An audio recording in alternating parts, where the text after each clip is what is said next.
Hey, 7 red skugs and 6 civilian. Uh, I made a little place to fight Golem just before the stream here. Basically just a taller arena slightly outside of Golem's temple room. And hopefully that'll solve the problem we were having.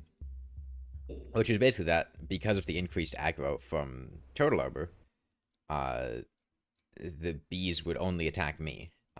But now we should be able to keep Golem slightly further away, and hopefully that'll cause the bees to actually attack him. I'd see a tier 8V. Hey, Pokefan and Dick Tango.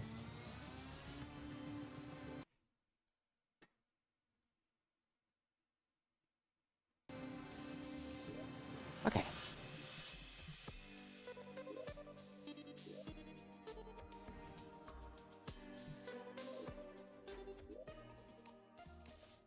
I'll need to restock on potions too.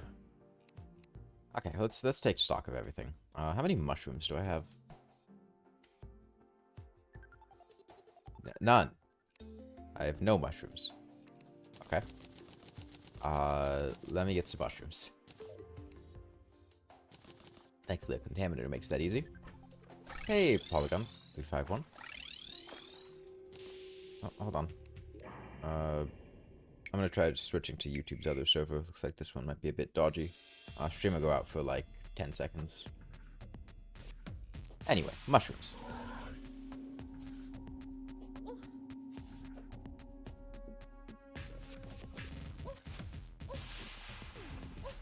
I don't know what it is, but there's this toss-up game whenever I'm streaming where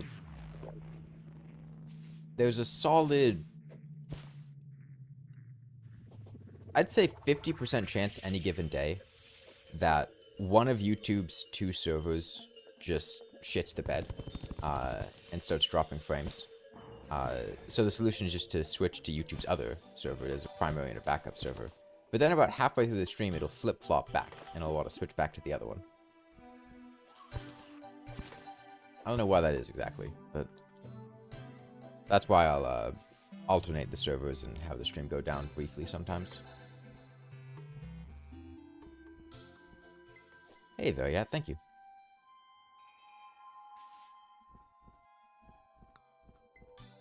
Okay, how many mushrooms is good? I mean, how long is the fight gonna take? Right now we have 6, 8, times 8. That's over an hour. The fight's not gonna take over an hour.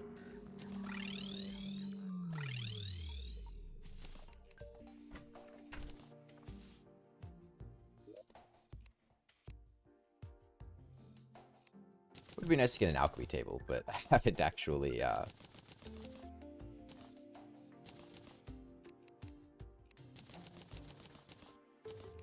gotten one from the dungeon. We really didn't do much in the dungeon.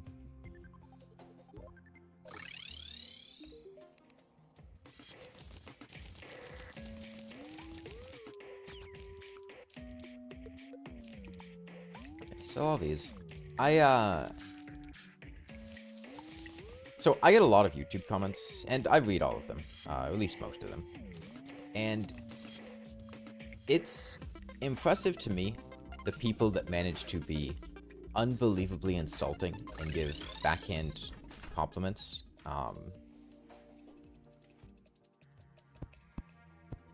I was reading through one earlier today that was basically,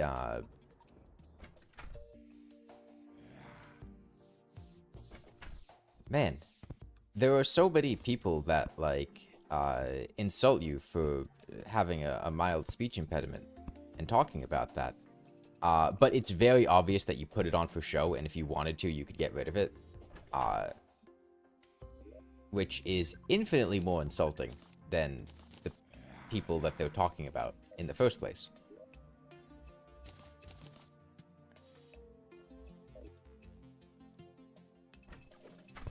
Okay, let me go down there, make a Hoiken, and then get Golem. So, do I have a power cell?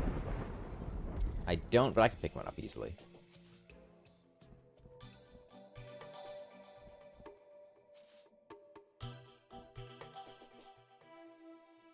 Hey, Zero AI Zapid.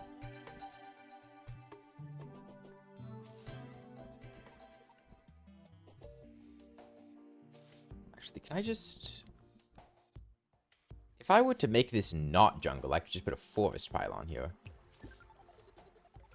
And then I could actually teleport here. But we shouldn't need to come back much. We only need 2 more life fruit. Let me try to get those if I see them.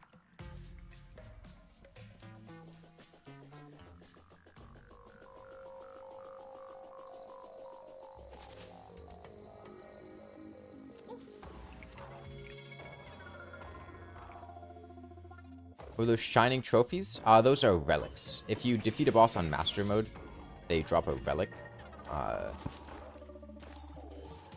They're just kind of visual displays. They don't actually do anything. And the collection of relics there are all of the queen bees that were killed over the course of this challenge. Which, I think it's probably around 100. I think a contact damage only one is possible. No. It is possible up until the Moon Lord, at which point it becomes impossible. You could use, like, Inferno Potion or something similar for the Moon Lord, but the Moon Lord doesn't actually deal contact damage. His eyes and his core don't deal damage, and so you can't reflect damage onto them. He's the only boss in the game that doesn't deal contact damage. Now, once his eyes are out, he has his thorn sockets, but those don't get damage reflected to them. They're invulnerable. So up until that point, it's possible. And if you make some way to fight him,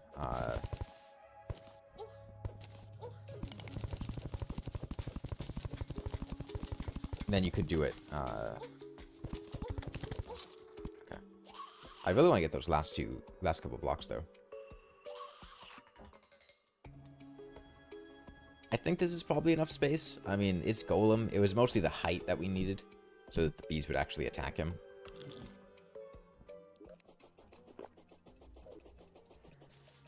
Bee is your favorite Terraria class? It's an effective class. The nicest thing about the bees is that because of all the extra enemies dying, there are a lot more hearts that drop, which actually make it pretty reasonable to sustain yourself. It was happening a lot with the Destroyer. During the Wall of Flesh, after the first attempt when he had the big lines of heart lining the place. How are we doing today? I'm alright.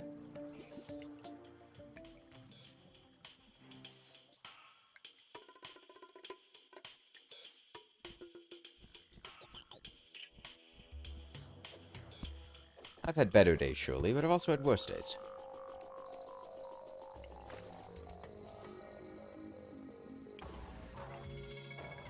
Yeah, the main thing about relics that's nice is it's kind of just an extra, like, gold from killing bosses. So you get more money from Master Mode bosses because they drop relics and,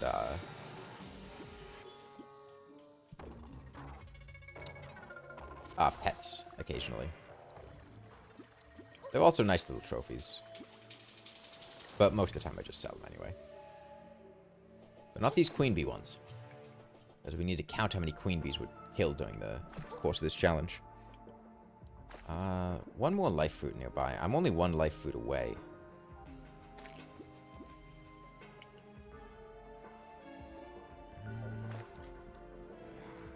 Let's see if I can't locate this thing. It looks like it's lateral to me. How far? Right side seems promising.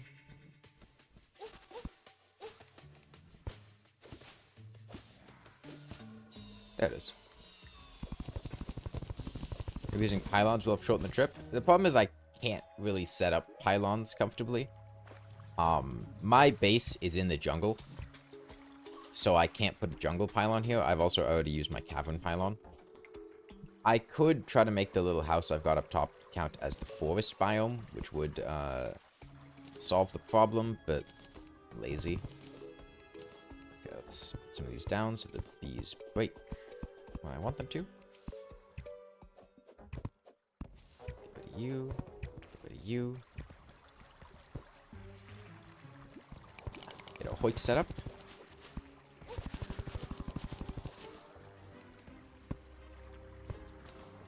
Okay, hoik in.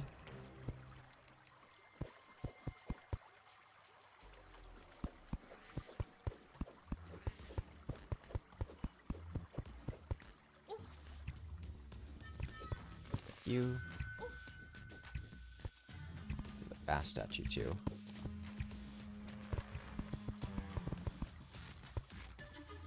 Boink out.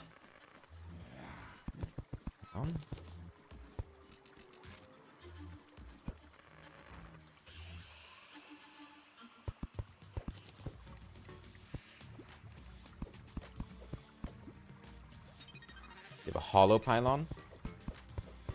No, I don't.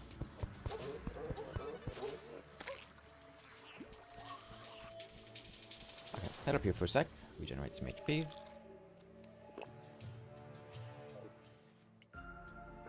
Question if you know the answer. You rarely ever fish. So is it worth it to make one of those fishing bombs? You have like a jungle pond, a forest pond, and a snow pond all in one place? No. You can just use pylons for that. And it's a lot simpler to just have a pylon next to a lake in the biome you want to go to. The all-in-one fishing ponds are cool, but it's not really worth your time making them if you just want to fish. They're cool to make, so if you want something cool, go ahead and make them. But don't make them because you think they'll be particularly effective.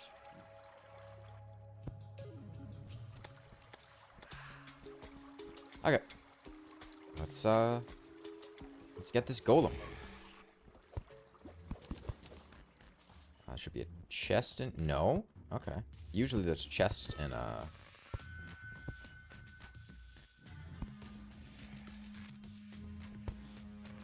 temple room.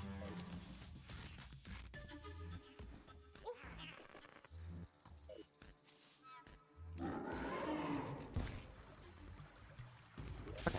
Anything I want to swap? Oh, these are all set. Let's close off the ceiling. Queen bee in here. And, let's get rolling. So hopefully...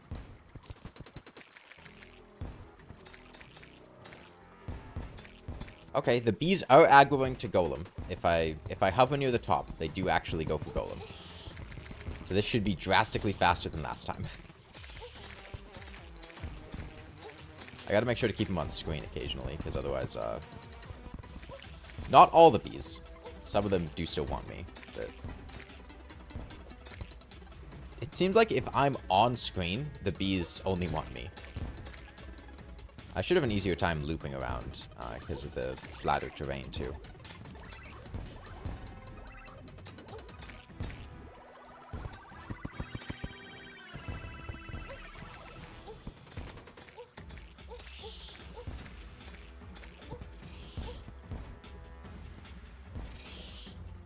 This challenge is partially just a case study in how strong defense builds are. Alright, they're really good. We don't even really have that great of a defense build. I don't even have any flesh knuckles. I'm using a Bazoar as one of my accessories. I've just got a bit from Total Armor.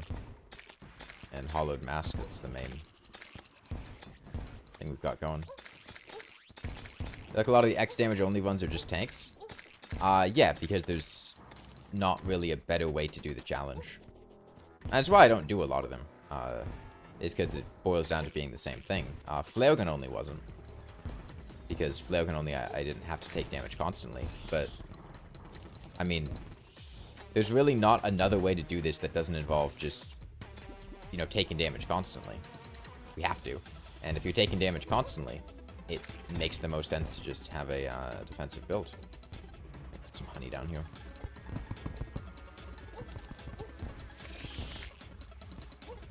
Especially for this, because, I mean, we've got bees that are constantly attacking us. And these bees do, like, 120 damage at this stage in the game. If I didn't have a ton of defense, I would just die very, very quickly to these bees. Even with my defense, I die fairly quickly to them.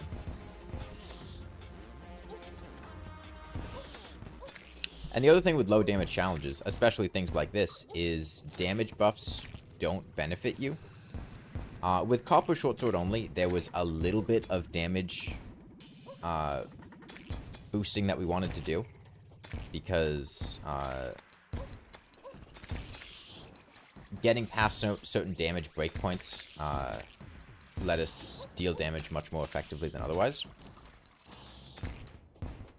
But for the vast majority of these challenges, damage bonuses are completely useless. Like, if I had damage bonuses here, I would get nothing for it. Damage bonuses don't affect bee damage. They don't affect lawnmower damage. They don't affect flare gun damage. They don't affect... they barely affected copper short sword damage. It was mostly getting, like, 1 extra point of damage so that we'd get past a little break point. So we deal, like, 3 or 4 damage a hit instead of 2 to 3 damage a hit. And that's a really big increase, relatively speaking. It was to the point that I actually fished up Wrath Potions in the middle of the Destroyer fight during Copper Short Sword only, because having those Wrath Potions had a massive impact on our DPS, because we got 1 more damage per hit. And it took us from like 1 to 2 to 2 to 3, and that's twice as much damage.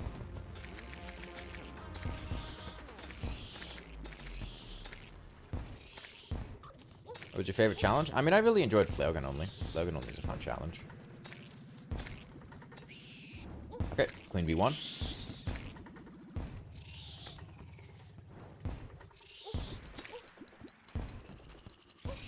And with multiplayer stuff, I don't always play tanks in multiplayer, but usually when you do... Is this journey mode? No. I did take some extra beehives from an all items world just so I wouldn't have to grind them, because I spent quite a while grinding honey blocks to make beehives. And I didn't want to have to do that all on stream. But no, this is just master mode.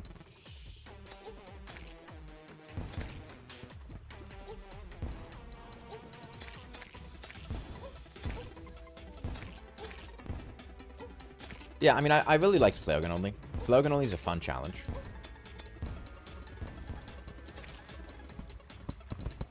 Especially since they added Curse Flares, it's very reasonable time-wise. The only boss that really sucks is the Lunatic Cultist. If you ignore the Lunatic Cultist, it's a great challenge. I killed a Wall of Flesh on Master. Yep. It was very difficult and took this much of the world from the right side. We also had to utilize beehives quite heavily. So the challenge originally was just Queen Bee only.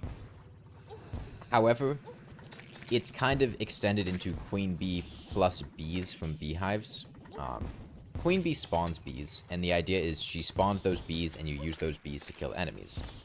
However, when she is not enraged, her rate of spawning bees is pitiful. It would take hours for her to accumulate enough bees to do any kind of significant damage to Golem or Plantera. So, I've been supplementing that with spawning beehives myself, just to speed her up when she's not enraged. For the mech bosses and the Wall of Flesh, I was also using beehives, because the Wall of Flesh, you can't summon Queen Bee again during the Wall of Flesh fight. Jungles cannot exist in the underworld, and Queen Bee needs to have a jungle to be able to be spawned. So it's not possible to resummon Queen Bee if she dies, and she dies very quickly, because the Wall of Flesh has got mad contact damage between the Hungry and his eyes and mouth.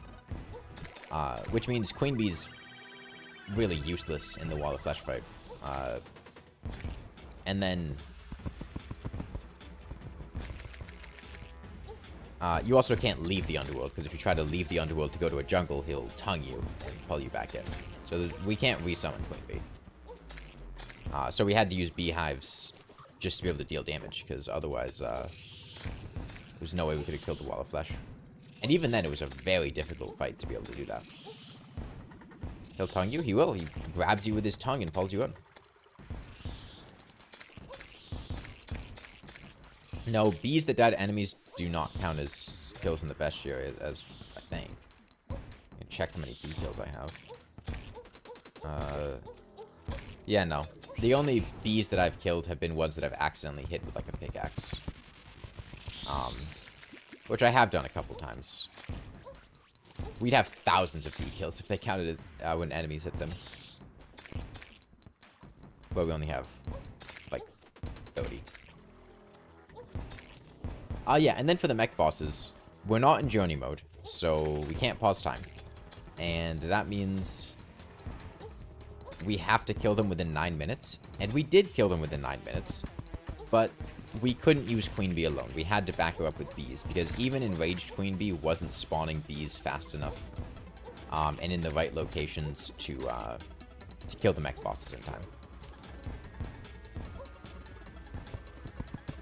So we've been using beehives for that. And we barely killed the mech bosses within time. 100% sure that some smartest would say the one is invalid because you killed some bees with a pickaxe. Remember we were saying yesterday about people repeating unfunny jokes? I feel like the run invalid thing is kind of another one of those. But yeah, it's kind of silly because it's not really possible for me to invalidate a run where I make the rules myself, right? And it's generally a policy in these runs that if I hit an enemy with a pickaxe, it's fine.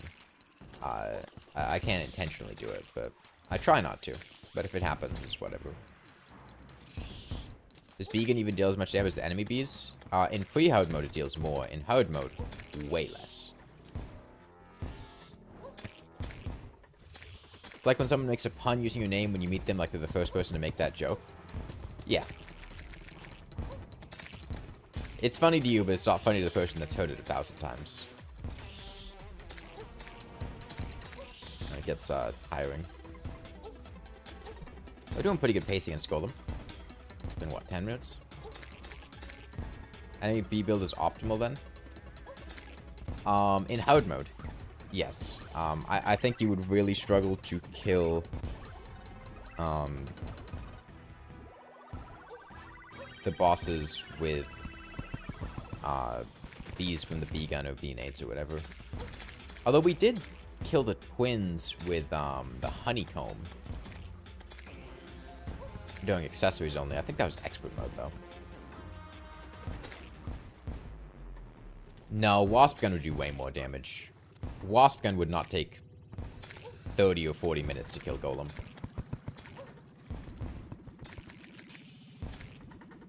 Now, we do have to deal with the bees not attacking constantly, and the Wasp Gun to do a better job of that, but I think Wasp Gun would be substantially better. Especially because there's a big iframe difference. Bees give iframes for, I believe, 30 frames, which is half a second, so they hit twice per second.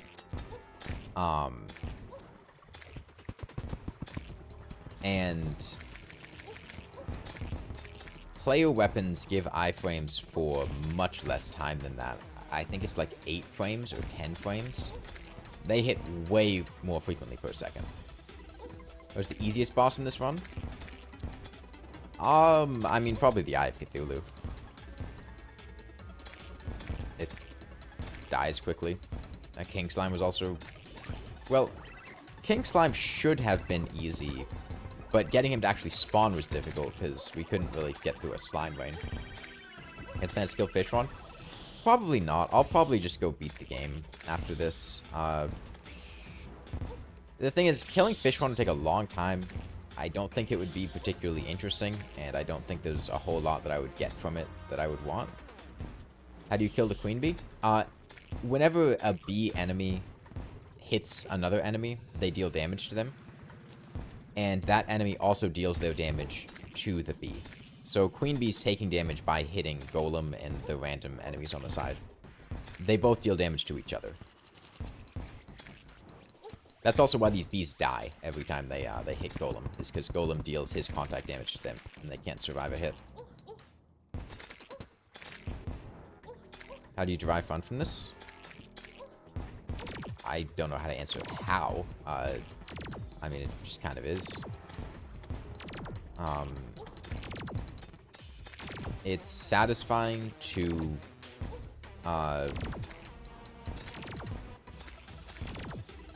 use something you're good at to achieve something. I mean, accomplishing stuff is fun, I guess. I use live chat.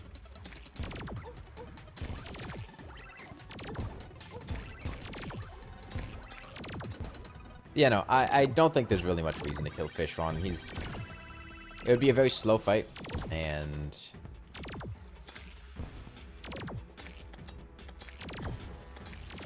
Because the problem is, Fishron is very, very fast. And I think it would be quite difficult to have bees consistently hitting Fishron. And if we can't have bees hitting Fishron consistently, then it's gonna be kind of a nightmare. He's already got, what, like 100,000 HP in Master Mode? If you tack on the fact that the bees are only going to be hitting him at maybe 20% of their possible maximum rate, and that's a recipe for a very, very long fight that is going to get boring very quickly. We're going to see how the Lunatic Cultist goes, though. Chat on screen? No, I'm not going to put chat on screen. Putting chat on screen is just giving people in chat a vehicle to appear on stream, which, more often than not, is ripe for abuse with people saying horrible things.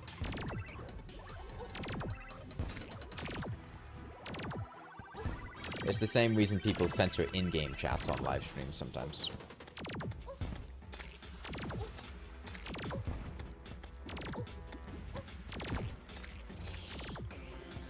Well, the upside to putting it on screen is that if somebody is watching in full screen or doesn't want to have chat open to be looking at it constantly, they can read what the conversation is and what's going on. And if there are messages that get deleted, like when somebody gets banned in YouTube, I'm pretty sure it deletes every chat message they've sent. Timing out might also do that. So you'd still be able to see those. But I don't think those upsides are worth the downside.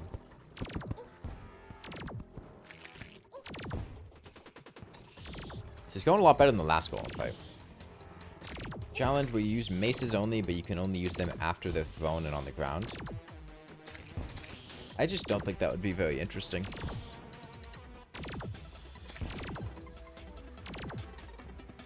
Is it true that the moderators can't ban a person? So YouTube's chat moderation sucks. Moderators can ban people. Body of a Star Fury? Lighting up caves. We used it just like 20 minutes ago to find a life fruit.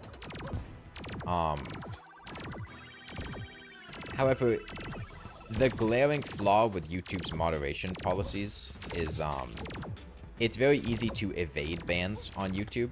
So it's very easy for a person to get banned and then do some stuff to evade the ban and then come back.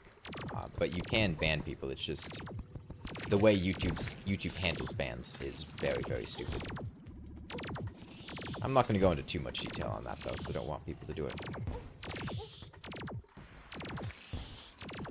Getting the boss to run into one spot with maces? Yeah, I mean, imagine this, but instead I'm just baiting him into a mace instead of bees.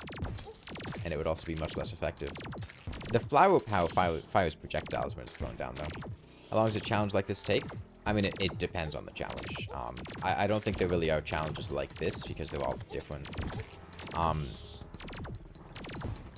I think challenges that are not unreasonably difficult usually take in the ballpark of 20 to 30 hours. This one's probably going to take a bit longer because the damage is a bit slower. Challenges that are unreasonably difficult are going to take in the ballpark of 100 to 200 hours. Use autopause during multi-day boss fights? Yeah, generally.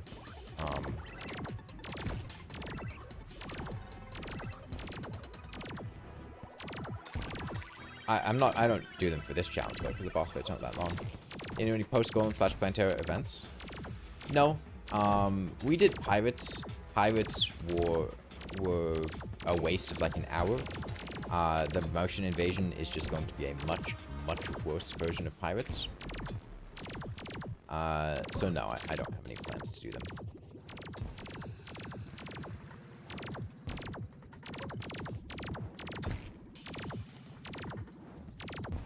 The only one I might do would be like the old one's army. But even then, I don't think that would really go well. Because I'm not sure how I would do that. The reason for that is it's actually very inconvenient to be using turtle and beetle armor because it causes me to have increased aggro. If I were to get Valhalla Knight armor, that would allow me to remain similarly tanky, and it would avoid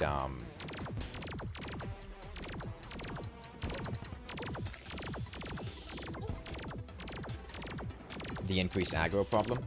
Would bees destroy the crystal? I don't know. Maybe, but you can also hoik the crystal. Like, there are old one's army exploits that you can use. We could hoik the crystal somewhere else.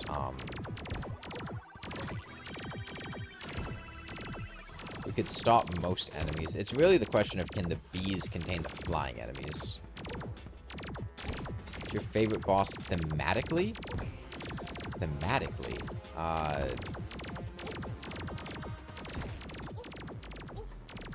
When you think about what bosses are in the game.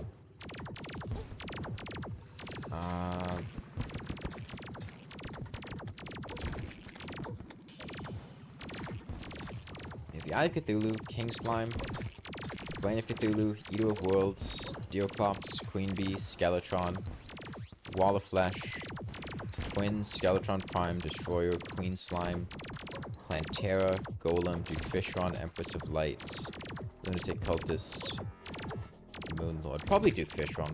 I think Duke Fishron is a cool concept.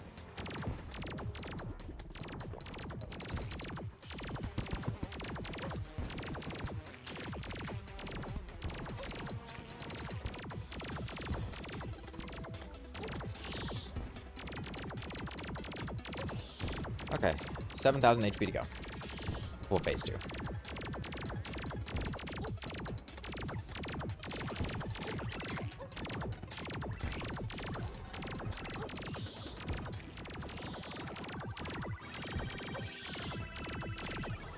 I mean, Terraria had some cool boss concepts, and then some of its boss concepts are not generic, but just simple. Like, Queen Bee is a big bee. She's Bee Queen. Okay. The mechanical bosses are, you know, mechanical reduxes of previous boss fights. That's a pretty simple concept. The Eater World is just a big worm. And it's, you know, a cool worm, but I feel like Duke Fishron being an amalgamation of several enemies being very unique, and also just essentially being a shitpost. I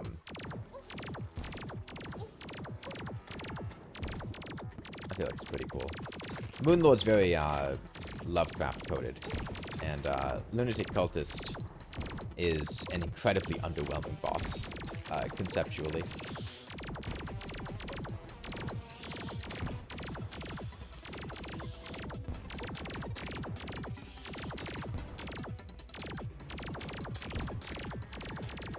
It's a nice thing that we get our damage buff post-Plantera, though. Isn't Moonlord literally just Cthulhu? No. One, Cthulhu has, like, no association with the moon. He lives in the ocean. Two, I'm pretty sure the developers have gone out of their way to avoid referring to him as Cthulhu. I think the implication is that he is a similar being, but not literally Cthulhu.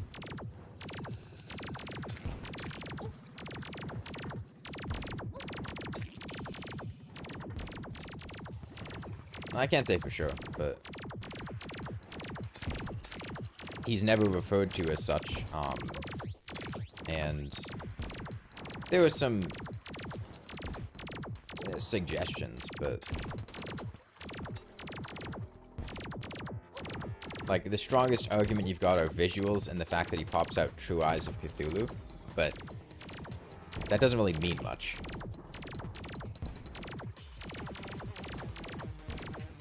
Sourcing from the lore page. Terraria's lore is a mess. Especially because people will take joke comments made by Terraria devs as, like, canon stuff.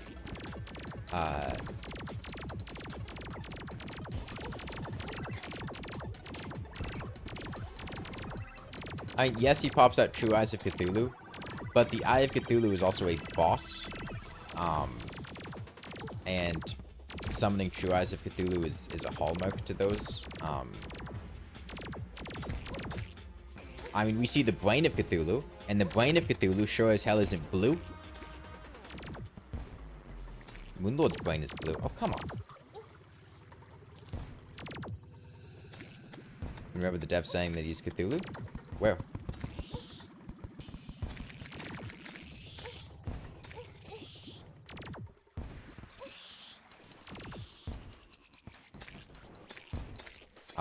I know Red made a joke comment that he's Cthulhu's brother at one point. For an 8th anniversary lore event.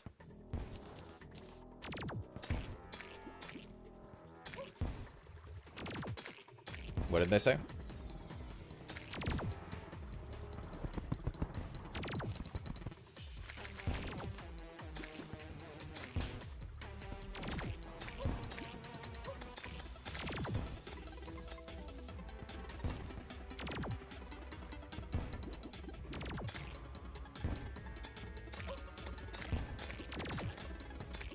And half lore is more consistent than Terraria. Terraria didn't have lore until 2020. Until 1.4, like, Terraria didn't have lore. Because there was no bestiary, there was no, like, overarching story or plot points. It was kind of just very, very open-ended. And so a lot of Terraria's lore is kind of contradictory or sporadic. Because the game, the vast majority of the content in the game was not designed with lore in mind. Into rebuff? Oh yeah, I should do that. I don't know what you sent, Dial. See anything aside from just mentioning the Terraria 8th anniversary lore event.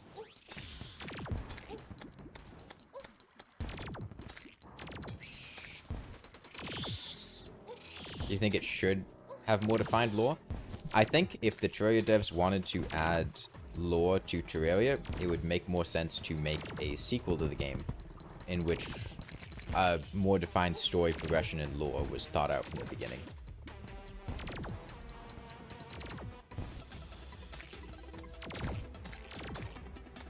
Oh yeah, links are filtered.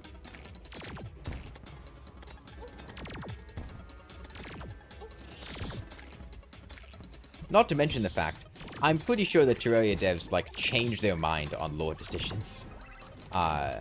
Or just kind of go with the rule of cool thing. With however they're feeling at the time.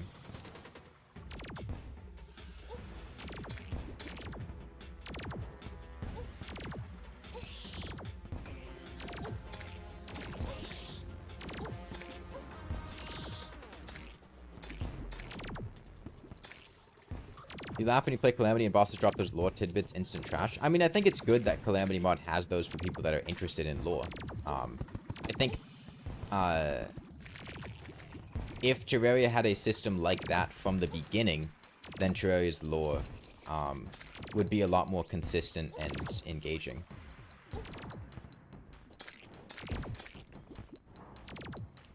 Mechanical bosses are mechanical placements for the organs that Cthulhu lost.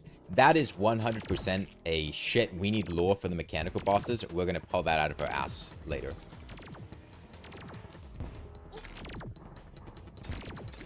We need a reason for the mechanical bosses to exist.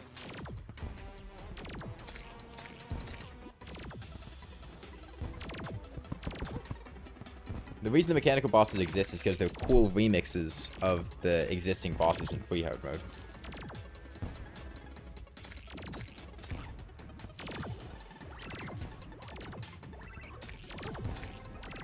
And if, what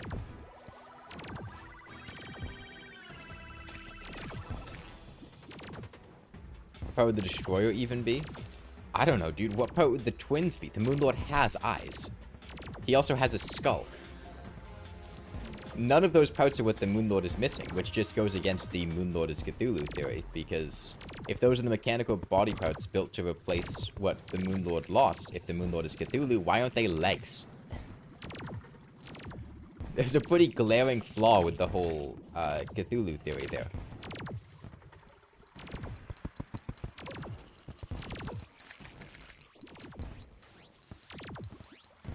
If they were trying to fix Cthulhu with mechanical body parts, why did they give him back his legs?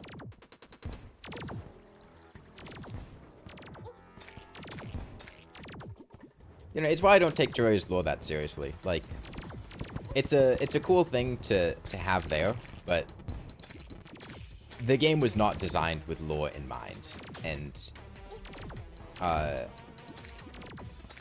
as a result, the lore in the game is very just, oh, why should this thing exist? Yeah, it's Cthulhu, why not?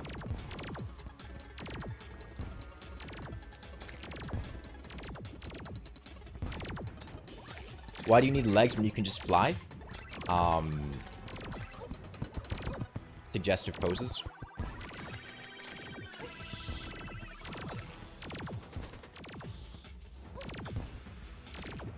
Destroys the spine. I'm pretty sure the Moon Lord has a spine. Because I'm pretty sure the Moon Lord's big rib cage gore that pops up when he dies has a spine in it.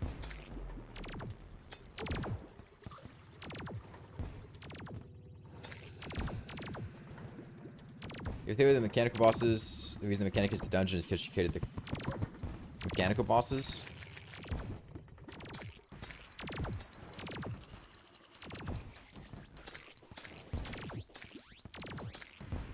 I think the reason the mechanic is in the dungeon is because she's a convicted felon and was sentenced to imprisonment. Oh yeah, when you pull her out, she won't tell you about that. She thinks you're just some good Samaritan, and she doesn't need to tell you about the fucking murder she committed. And nobody else knows, because you killed the old man. The person who imprisoned her. He doesn't remember any of that.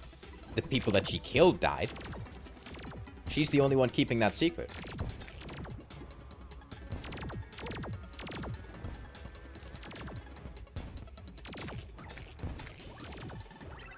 It's the same thing with the Goblin Tinkerer. The Goblin Tinkerer can tell you whatever he wants about why the goblins exiled him. The goblins exiled him because he abuses animals, and they don't like that. They have their goblin wargs and whatnot, and he would just kick them as puppies. And that's why he was exiled. It's not because he's smart or because of his ability to do math or wear glasses. It's because he kicks puppies and he lies on his tax returns.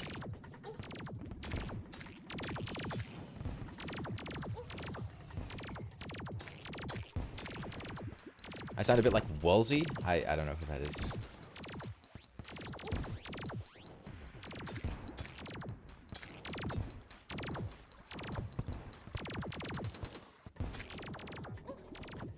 You know, lore explanation on how do lizards not die in all the temples with all those traps? The lore explanation is that lizard pressure plates only trigger when touched by players and not by enemies.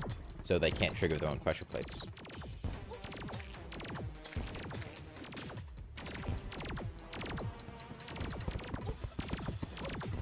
They have a special main character detector, and they'll only trigger when they sense a main character above them.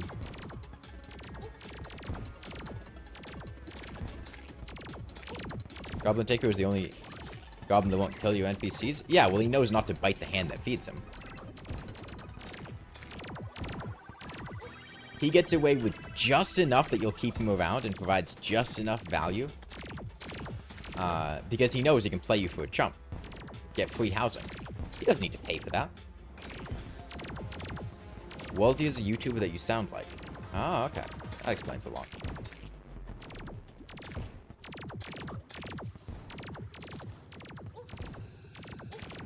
And she can also play the victim like, oh my god, the old man was forcing me to recreate these pieces of Cthulhu. She was doing it of her own volition. She wanted to do it.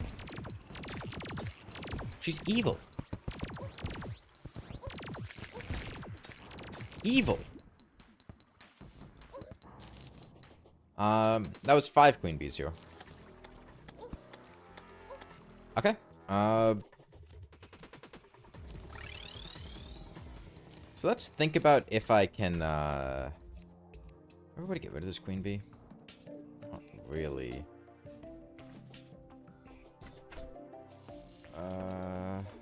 Okay, let's try to find something to kill her on.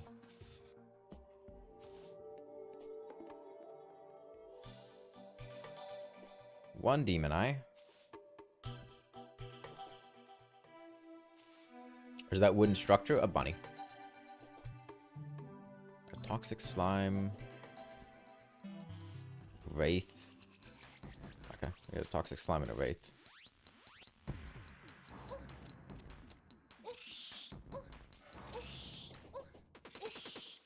I'll spit out some bees.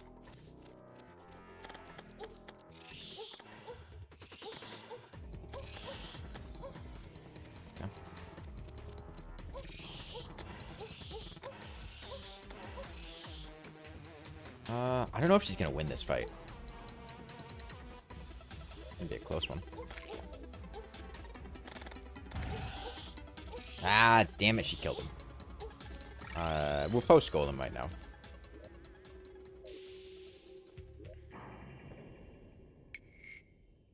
The left of the bunny? That's a guy typing on a keyboard. The increased aggro does help me with,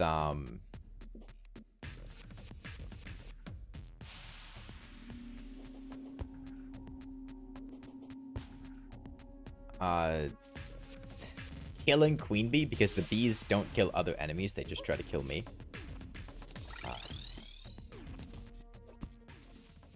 See if I can't get the natural predator of Queen Bee. The wyvern.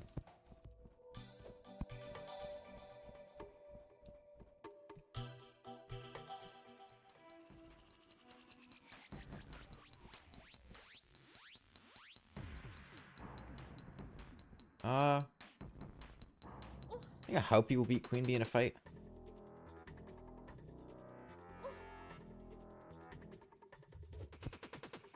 There we go, the natural predator of Queen Bee.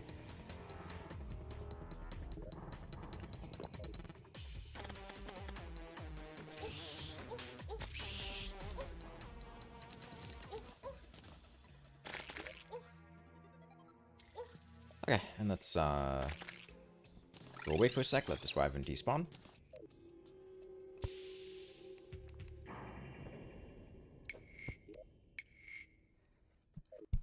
Okay,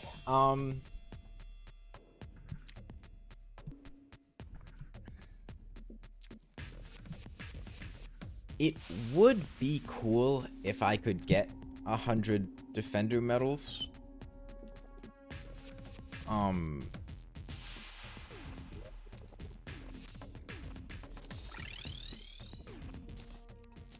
I guess strictly speaking, the best time to try that would have been pre-mech boss, though.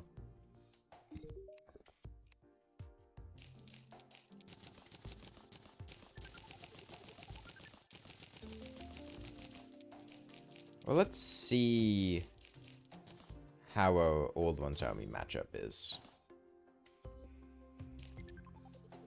Let me also, I might as well upgrade these. 18 instead of 17. And 32 instead of 27. You get timing up to fight normal enemies without a regular weapon? No, because our damage is at least decent.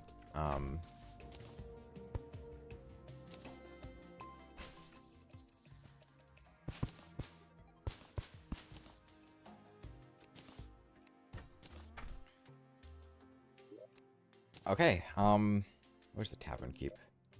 Over here. Let me, you got any... No. Truffle? No, I don't. How does Queen Bee keep dying? Whenever Queen Bee hits an enemy, she does her damage to that enemy, and that enemy does their damage to her. And in hard mode, the enemies do a lot more damage to Queen Bee than Queen Bee does to them.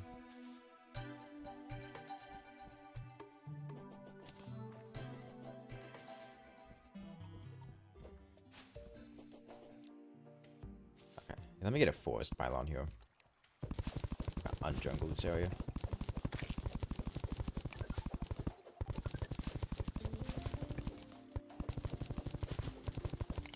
actually kind of difficult to unjungle an area.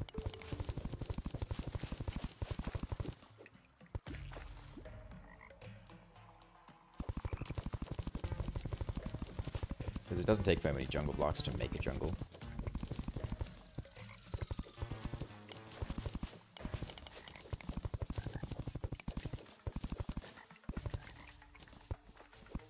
Okay, that's that.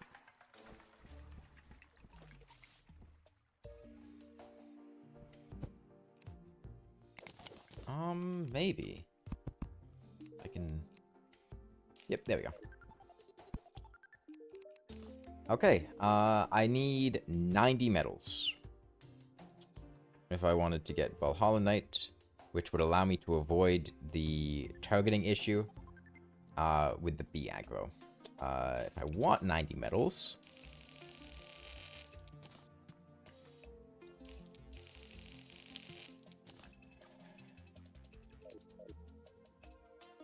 Let me look up the stats of the tier 3 Old Ones army.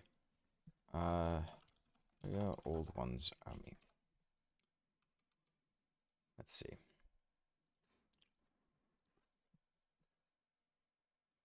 Oh, hold on, we can watch the complete guide to the Old Ones army.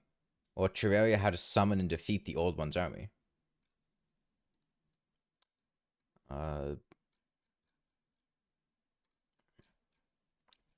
Let's see. To get any notable level of medals, we would need to beat wave 5. Which includes an ogre, which we can trap. Wither beasts are fine. Kobold gliders could be an issue. They're fine. They're a land enemy. None of those. Well, there's some in wave 2. We'd have to kill a dark mage too, which I don't know if we'd really be able to do. There's no wyverns. Only flying enemies. A kobold glider, which has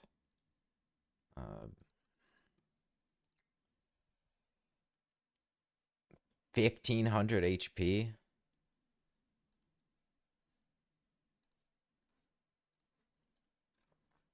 Dark Mage has 10,000 HP. Yeah, we can't do this. Can you make new characters for free Defender Medal handouts? I mean...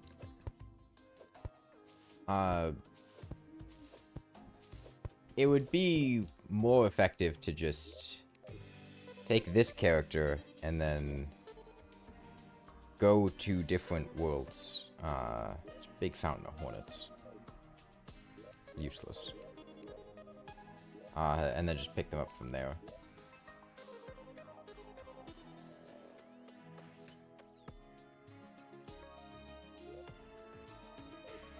Are we doing army? Because the Old Ones army armors would be very convenient due to not having the additional aggro.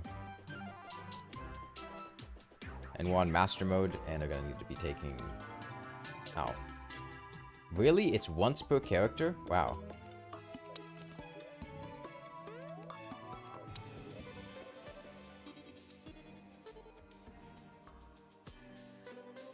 Is the game unlock not based off the Old Ones army difficulties beaten? No, you don't have to beat them. Just buy them.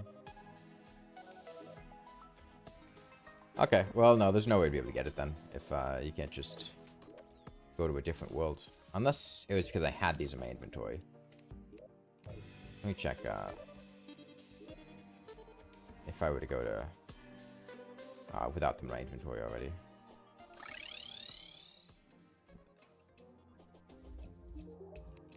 Yeah, no, okay, it is once per character. Not once per character per world.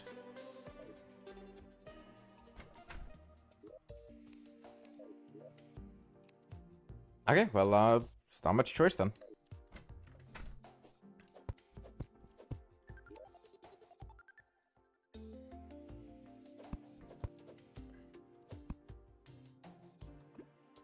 Well...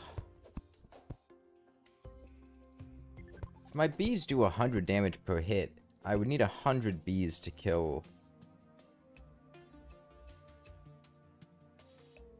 It's really the Dark Mage that I'm concerned about. So you know what? I'm gonna load up on beehives and abominations. From another world. And I will give it a shot. And see if it works. Because I might be able to make this work.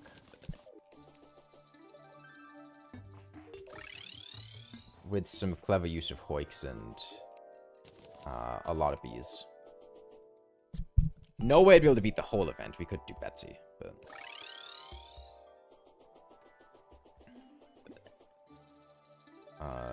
and yeah, I'll just grab some abominations, why not?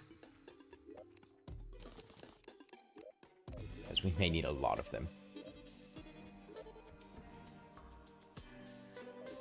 I wish they restructured the drops for the old one's army. Because trying to get Defender medals post-Golem is nightmarish. You have to do 5 waves before you get, like, any. No, I'm not going to go back in time. This is fine as it is.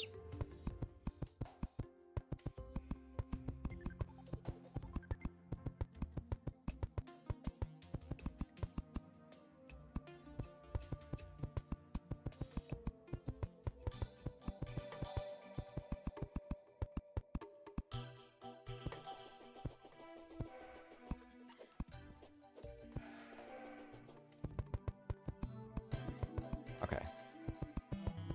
So if I want to do this, I would want my Eternia Crystal stand here.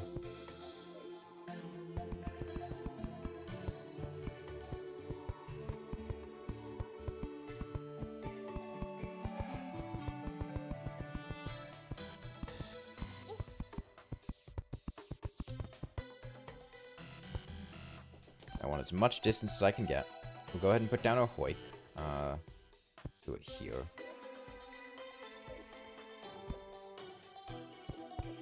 What's the hypotenuse? This is an invalid platform, by the way.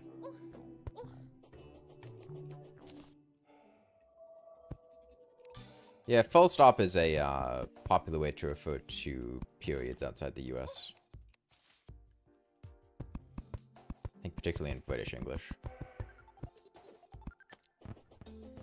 It's very much possible to full tank Moonlord with a very specific delayed heart statue setup, even in Master for the Worthy. Yeah. For the Worthy doesn't really change the ability to tank him. His damage doesn't scale in For the Worthy. Australian and New Zealand? Yeah, but that's like derivative of British English, right?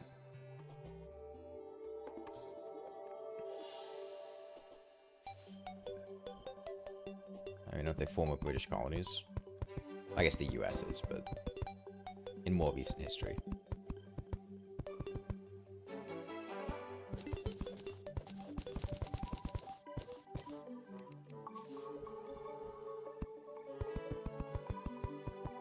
Like I said, Steven, too, it's going fine. Okay. I feel like you guys are being intentionally obtuse. Australian English is much more similar to British English than American English is.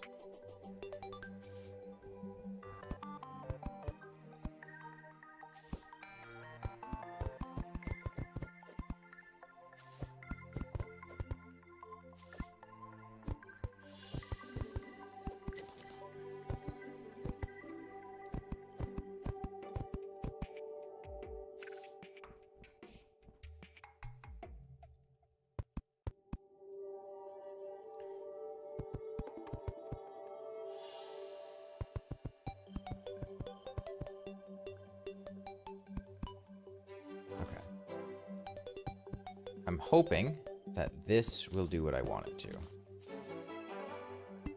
I got no idea how long the Moonlord will take. It's largely going to come down to whether or not...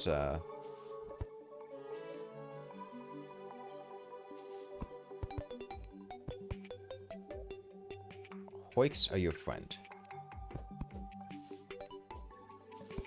Any luck?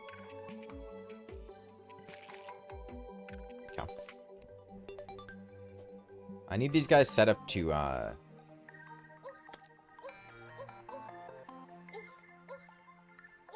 be able to pop out against.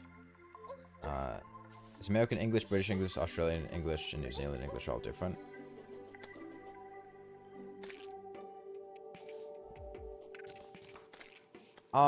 There are some differences, but the main dialects of English are like Australian, oh sorry, British English and American English.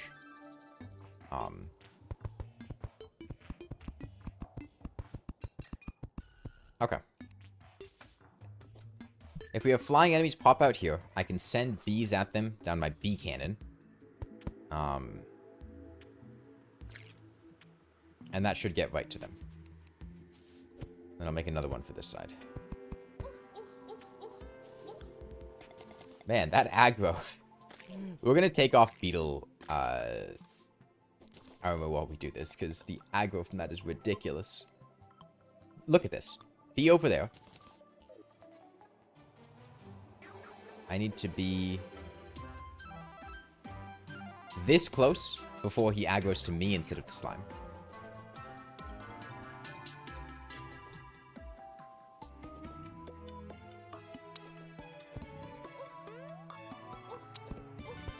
You know why people say British English? Because Scottish English and received pronunciation are not the same dialect. Yeah, Scottish English is different. But, the fuck else are you gonna call it? English English?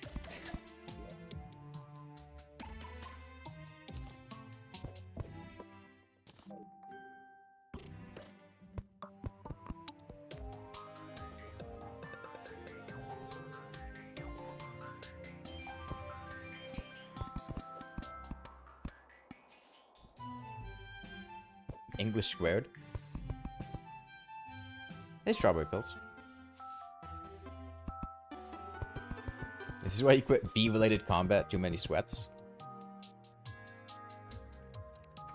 Okay. The right side bee cannon work. Right side bee cannon is functional. Let's get down buffs. Campfire. I'll get the stuff from the Golem arena. I'm also going to need to put down a teleporter so I can quickly get back to a spot where I can summon Queen Bee. I'm going to, when Queen Bee dies, teleport to a jungle, resummon her, teleport back.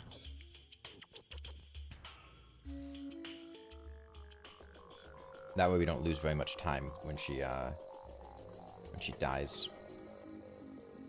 And this is largely going to be bee focused. Because the problem is I need the hoiks to be far enough apart. And I need to stay in the middle. So Queen Bee yourself probably won't be doing a whole lot here. What's the longest pee you've ever done?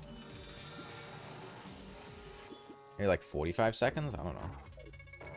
I don't usually count. I don't have a stopwatch.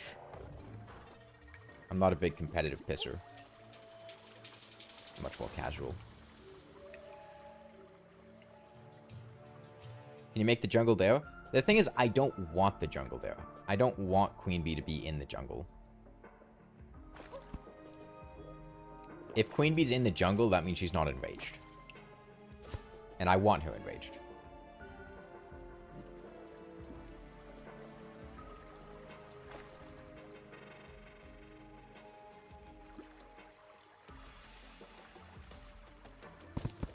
These heart statues, timer, and bat statue. How do you kill things with Queen Bee? I mean, she deals damage to enemies. You kill them by having her attack them.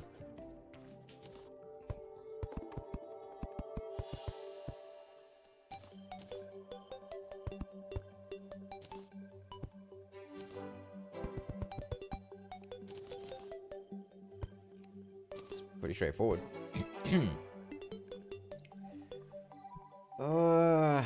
Boy, how am I gonna do this?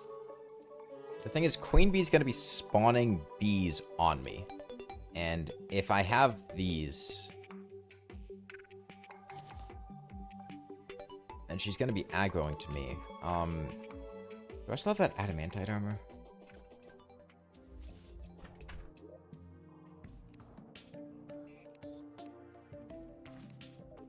Or did I sell that? I think I sold it.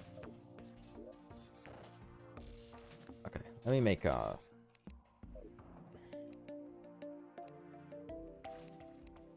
We lose a couple of points of defense, but that's fine.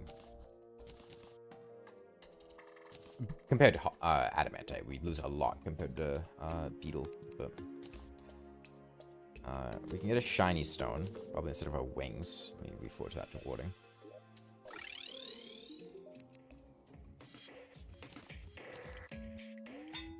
Boy, shiny stone's expensive.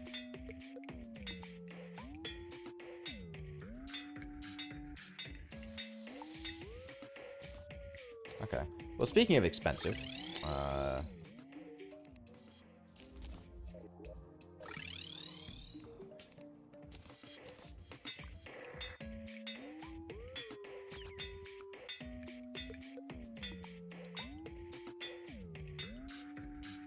goading. Goading's fine. Is honeycomb legal or not? No. It's just enemy. Yeah, steampunk wings are really expensive.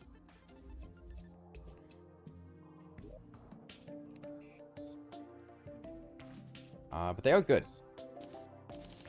So they're equivalent to like the festive wing tier of wings.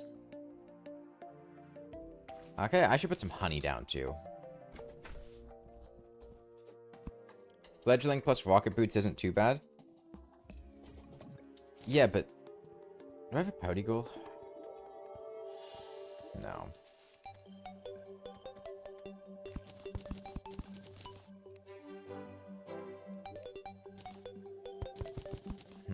There's not really a good way for me to do this, is there? Without, okay, me.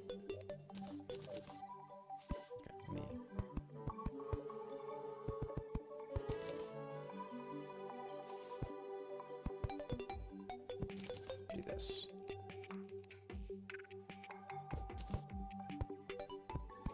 I still think fledgling plus rocket boots is worse than just fledgling plus, like, a good double jump of balloons. Yeah, sandstorms are very rare from desert crates. You can craft them pretty easily in hard mode, though. How do you summon a second queen bee? Summoning a second queen bee, like, at the same time, or just once one dies? Once one dies, I just have to go to a jungle and summon her there, which is not too difficult with a teleporter. Having one at the second time, or at the same time, you need to have a placed larva that you can break, and a lot of our placed larvas are destroyed because we tried that strategy for the wall of flesh and it didn't work well. A bundle of warshoe balloons? I mean, it's just a better bundle of balloons, and a bundle of balloons is good.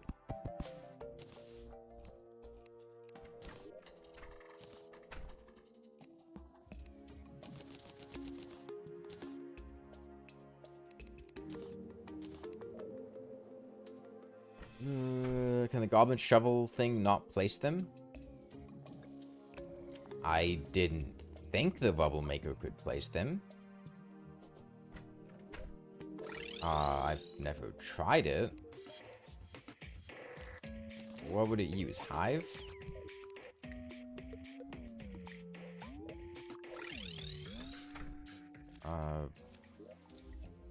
Using jungle grass.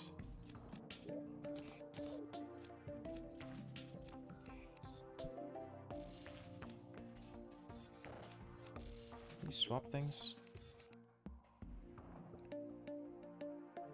Right click, press up, down to cycle through. So not hive.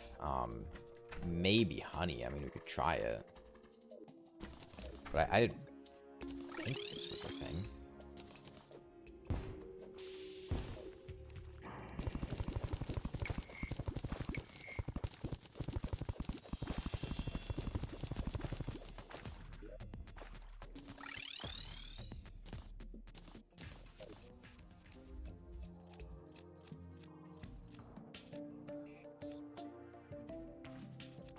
Yeah, I don't think so. I might be missing something in the recipe, I don't know, but there's no beamination, do you? All I'm getting is the jungle grass seed stuff. I don't think there's anything hive or honey related I can place down with it.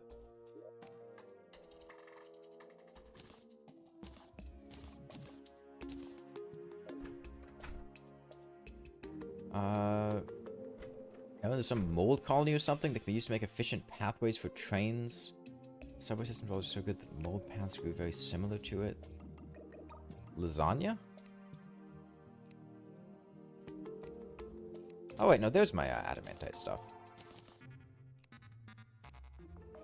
What does lasagna have to do with this?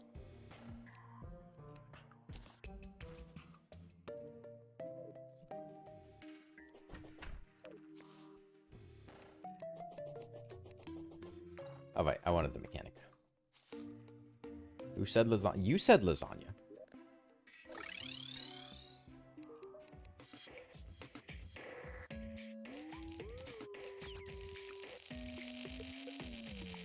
You said lasagna.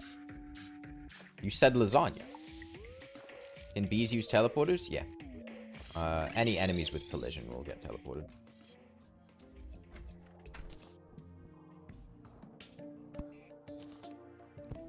I don't think this is gonna work, but I'm willing to give it a shot.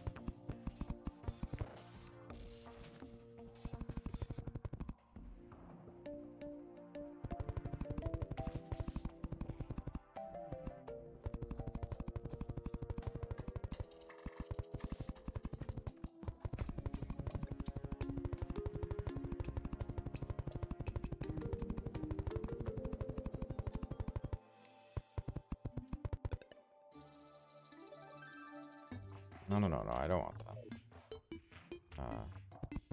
I want this.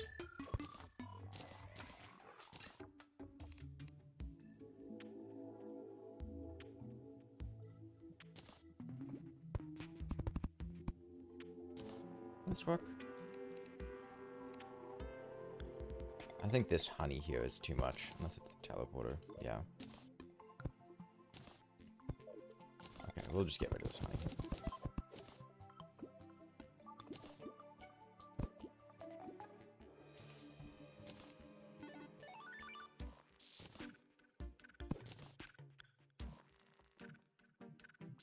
These platforms too much? Did I build this slightly too far down? How many blocks is this? This is 13 blocks. That should be high enough, isn't it? Hold on. Old One's Army. Blocks. A minimum of clearing of 10 tiles vertically is required. Yeah, we have 10 tiles vertically. Tiles above the floor may not be immediately next to the Eternia crystal stand. The floor may not have holes wider than 1 block. I mean, this should be... Maybe it's the honey? I don't...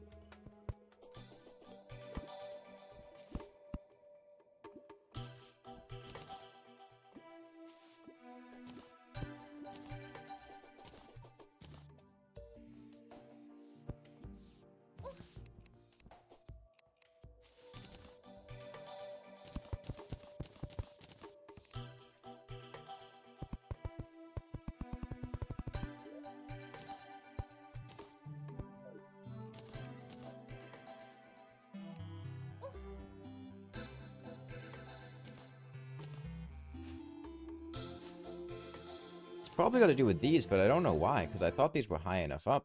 Hold on.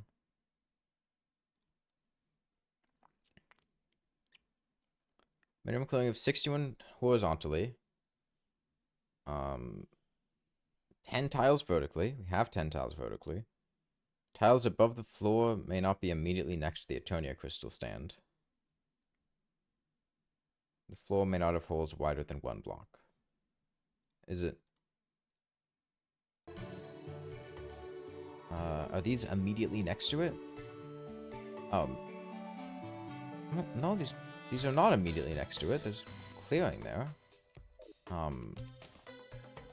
guess I could move these slightly to the side. Maybe that would fix it.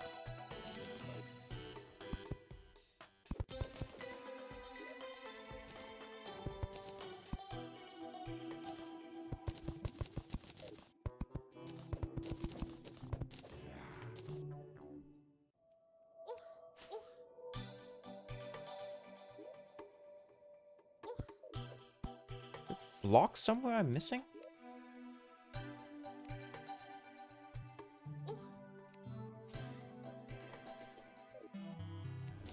Oh, it was the hole. It was the random hole in the ground. Okay. Oh, I messed up. I didn't connect that properly. Okay.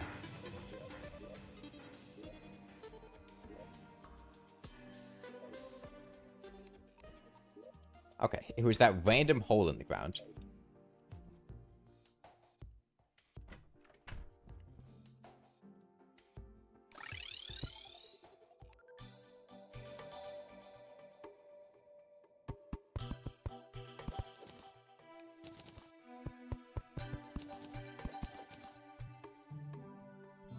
Okay,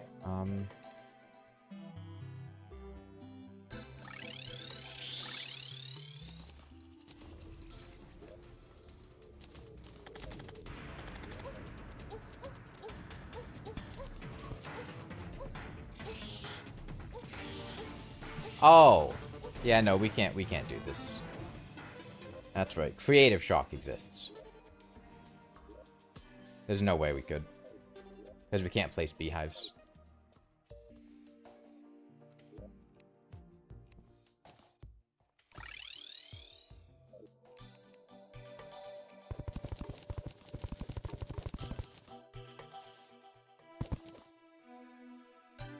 I mean, unless we could purely do it off of Queen Bee. I mean, we have the whole place set up. We might as well try it. She will be fully enraged. Maybe she'll be able to summon enough bees. It's worth a shot.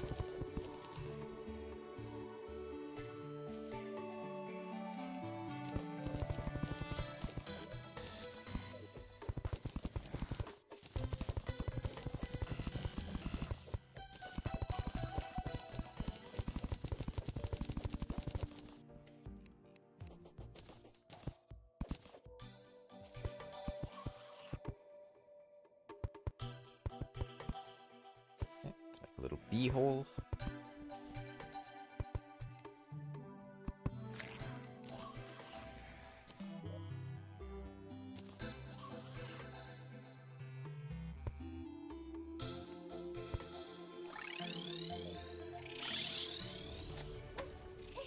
Damn, she got here fast. Oh, but she hurts the crystal.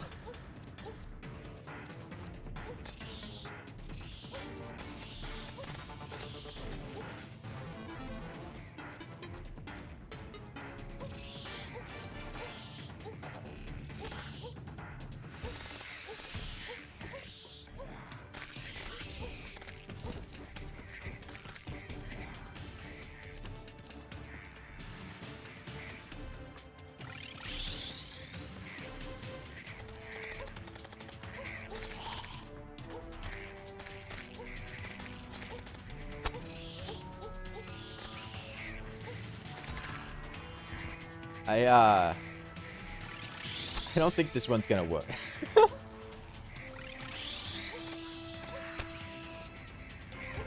She just instantly dies the second she hits them. Yeah, no, I don't think this... She just literally instantly died there. Okay, okay. I believe in her. Come on, Queen Bee. And she's dead. Yeah, we can't do this.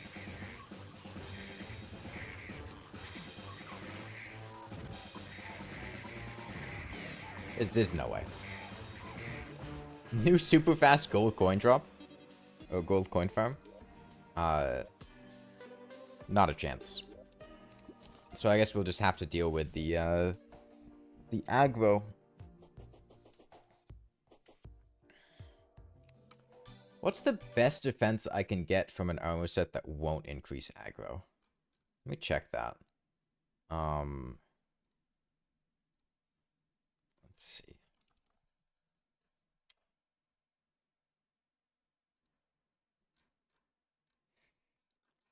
What's the individual stats? Armor stat table. Hollowed Mask is the best on that side. So we don't need to worry about those. Squire's plating is... How much does Squire's plating take? Is it 10 or is it 15?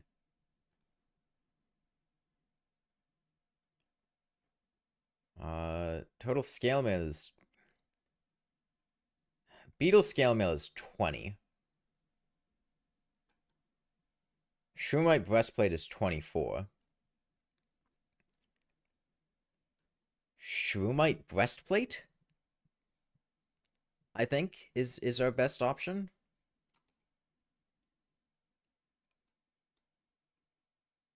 I think we go Shroomite breastplate and then pants.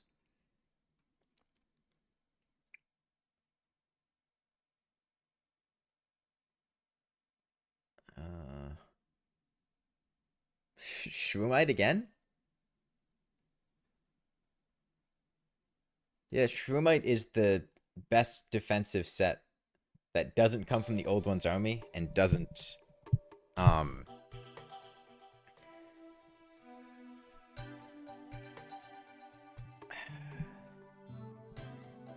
doesn't come from the old one's army and doesn't increase aggro.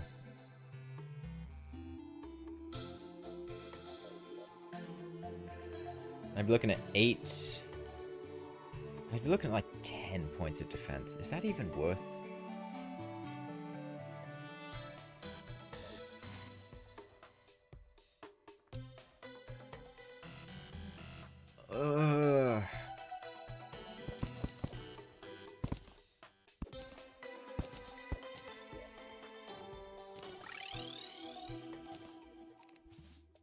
There's really no good way to do this. I'm gonna put all these down at the dungeon.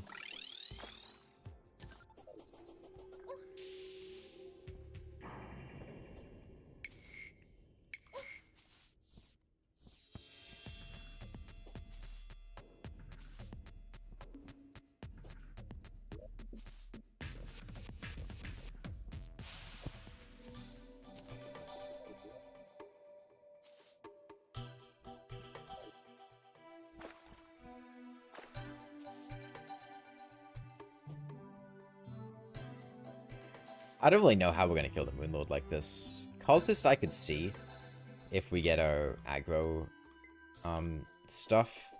Halo should be fine. Moonlord's going to be a nightmare. I mean, if I swap to the beetle shell and leggings, it wouldn't be that bad.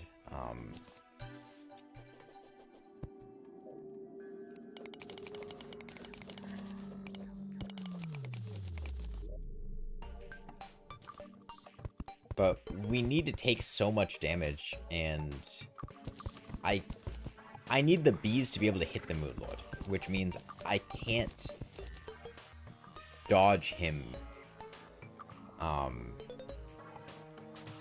really aggressively, which means I'm gonna need to get hit a lot, which means I'm gonna take a lot of damage.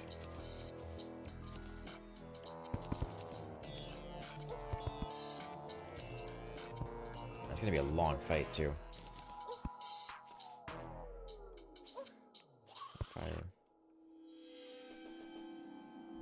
Should have defense better than dodge and iframes? Yeah. Okay. Well, let's go build an artificial mushroom biome. Get a truffle.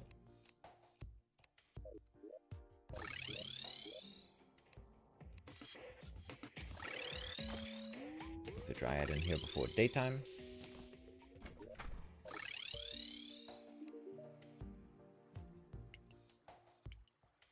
Come on.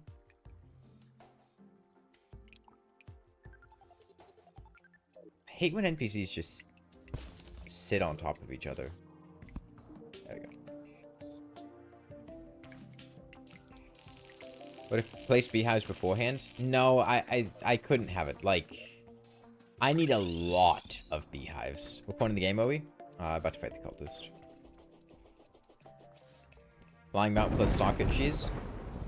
That's phase 2. Dick Tango. We are in phase 1.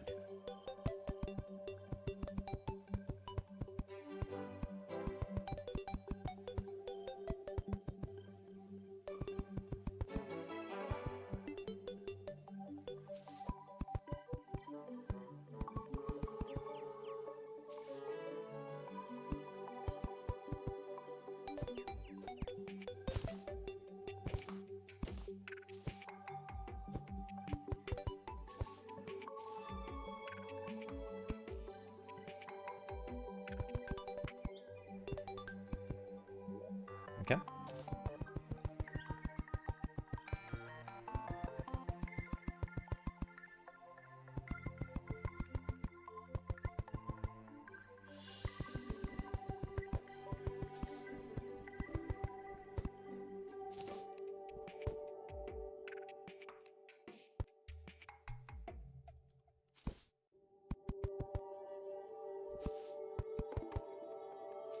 Gotta give him more blocks.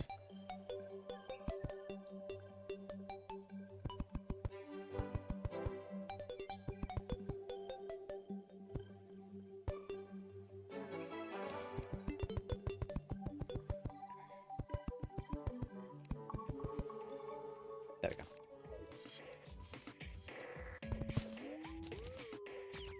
It's a kettle? No, it's a chicken with a sword.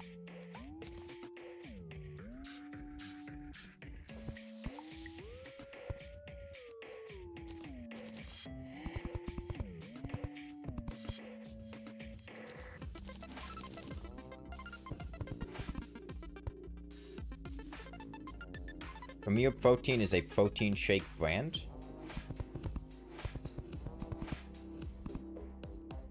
I've never wanted my protein shaken.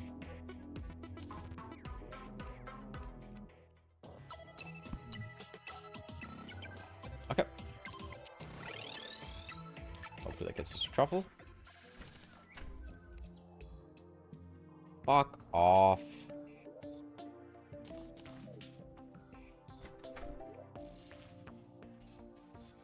Okay, here's what I can do. Do I have graph potions? I do. I'm gonna go find random floating islands and move NPCs into them.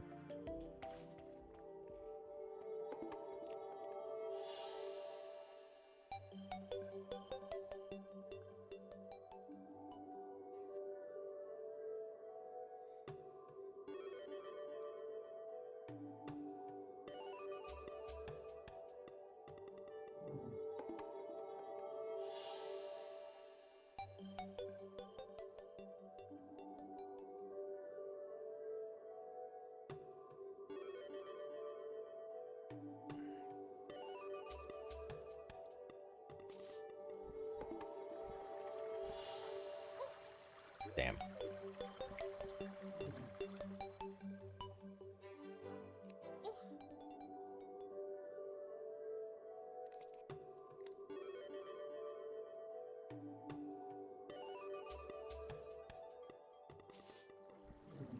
Rest in peace, floating island.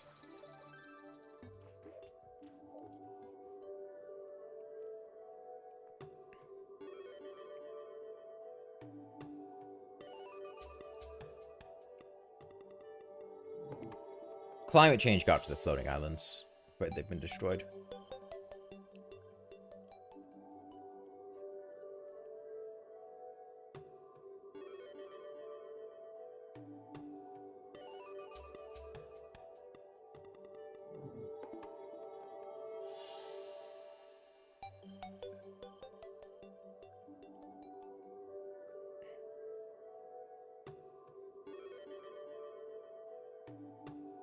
There we go.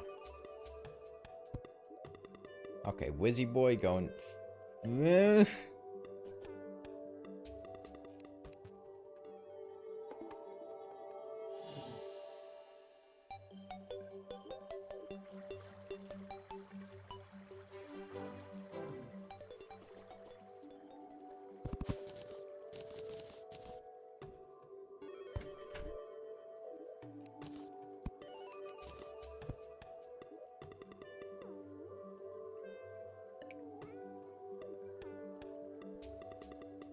Should have bought a bed.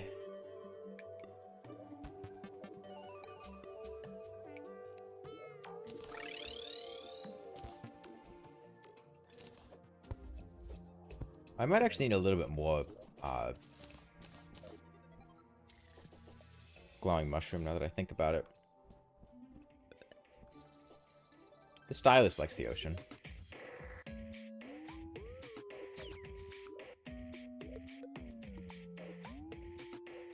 The background's not black, which means this might not fully meet the requirements.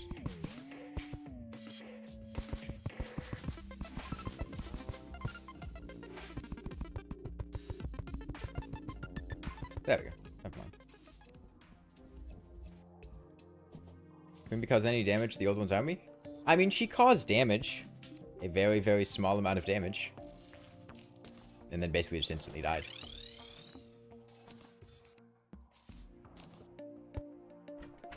How many glowing mushrooms do we have? 129? We need more than that.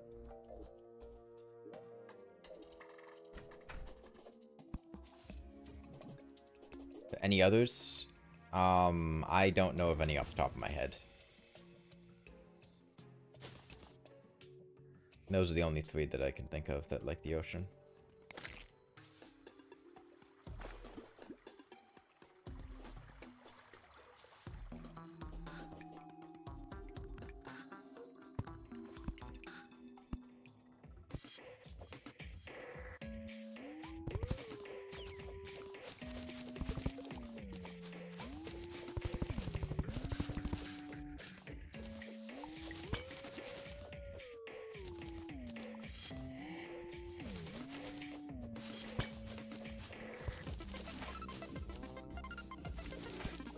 They're the only 3?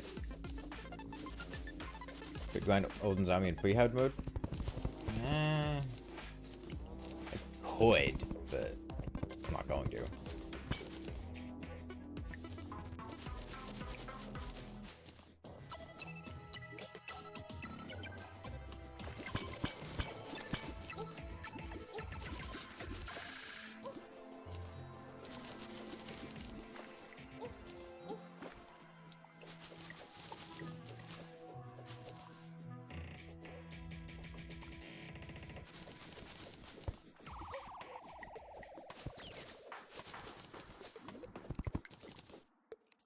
Oh, we finally have enough bestiary progress to get the zoologist. I guess it's all the critters.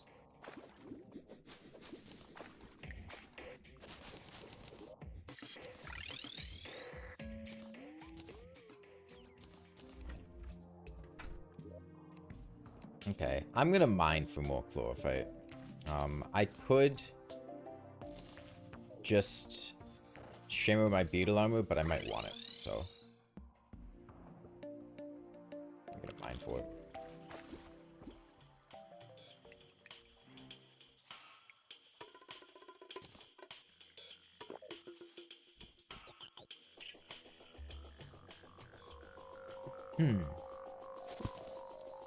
I like it. Let's sell that for some money. Should Skeletron be easier or dungeon loot buff? Shadow keys, different way to make magic missile and blue moon viable. They are viable. What do you mean?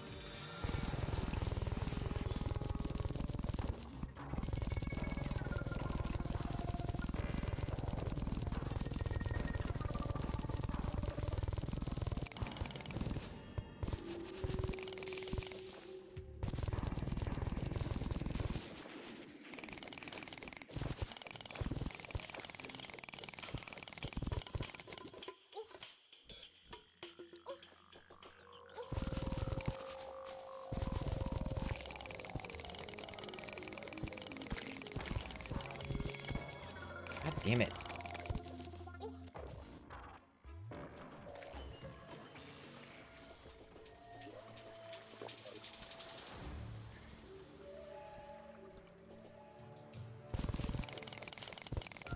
So annoying having to deal with enemies that go through blocks when you can't kill anything, especially because they never despawn. It's so difficult to get far enough away from them to actually leave.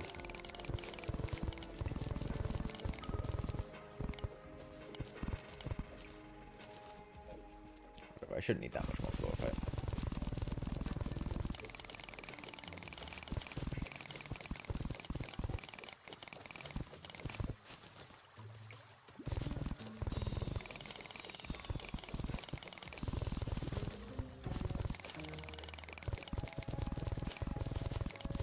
Yeah, essentially, I just need to get in a situation where I can survive the Moonlord indefinitely.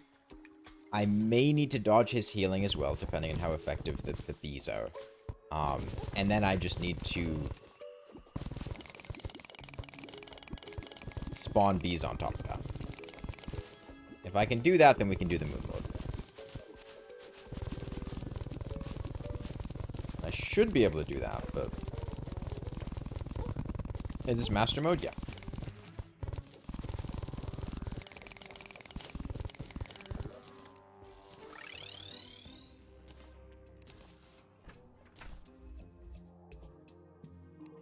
Oh, these are useless.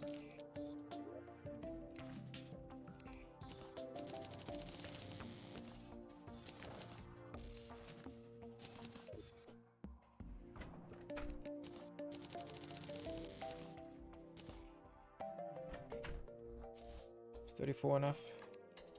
18, 24. No, it's not. Okay, that gives another 8 points of defense. And, need a little bit more mushroom. That house Florida? One of my houses is Florida. The one next to the jungle. Duck with a banana in its mouth? No, it's a bunny.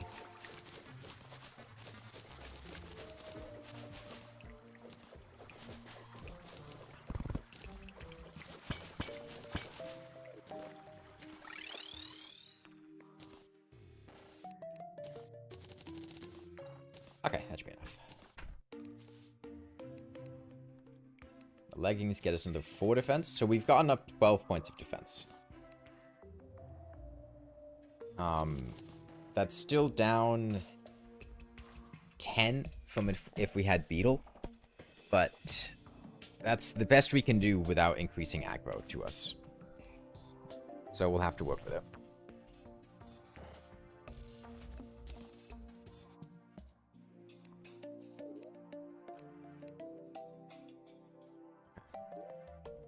Sell stuff for money now.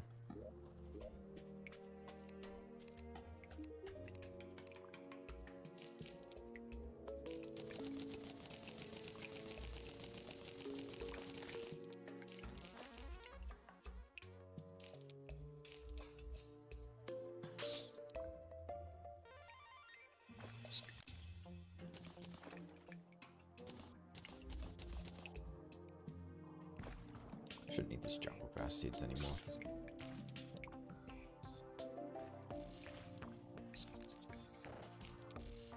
Okay, I mean, I could try... These wings are the only thing I have that's not warding. Okay, armor is good enough. It's about the best defense I'll be getting. So let's go do the cultist.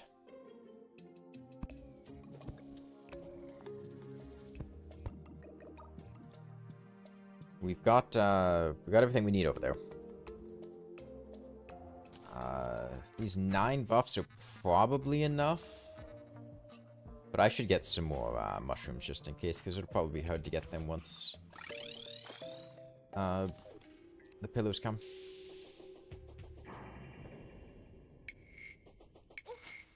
Yeah, pro tip for getting mushrooms. It can take quite a while for regular ones to grow, but if you just purify corrupted ones, you can break them. I'm using the contaminator because I have one. Purification powder is a pre-hard mode option.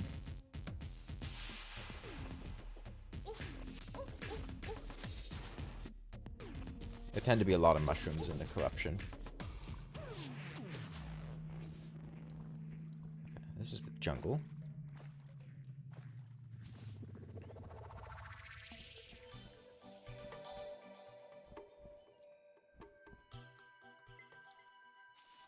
And we also have no infinite flight or infinite flight mounts, so wind mode could be annoying.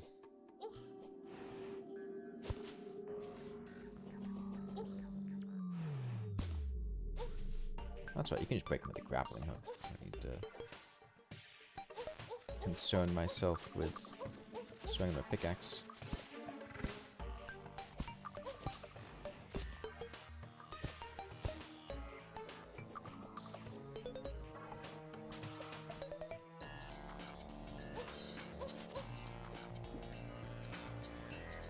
This is the desert. Corruption ends here. Okay, that's 11 more regeneration potions.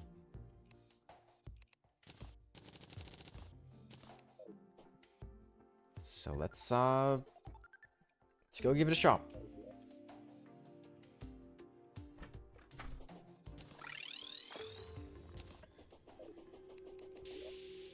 If necessary, we can swap on the beetle shell.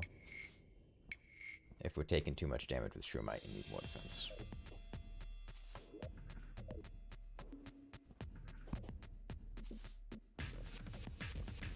It's just gonna make dealing damage really awkward because I can't really get the bees to attack anything other than me if I have beetle shell on.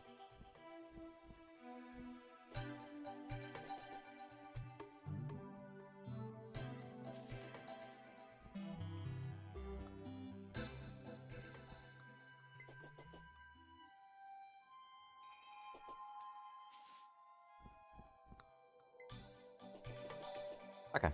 Well, I'm going to set my spawn up here.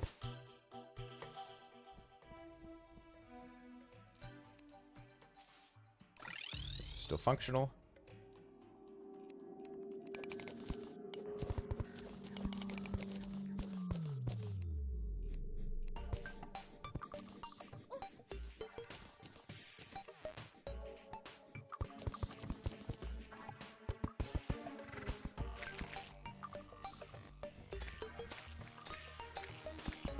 Okay, and I'll give myself a little place to spawn hives up here in case I want them.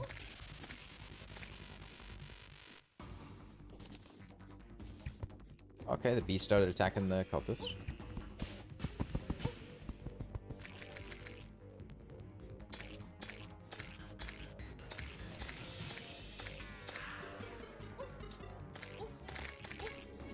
Okay, the damage I take from the bees isn't awful. At least the big bees.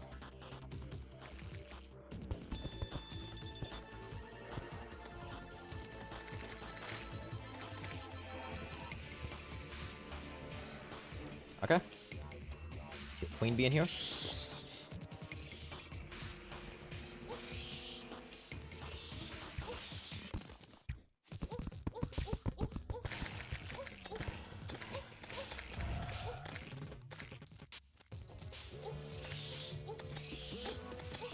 Where's my bee hole? Isn't it over here? Oh, I made a bee hole with hives, not with... Oh, and I'm out of hive. Okay, I need a new bee hole. I can just keep bees down here, actually. And close it off.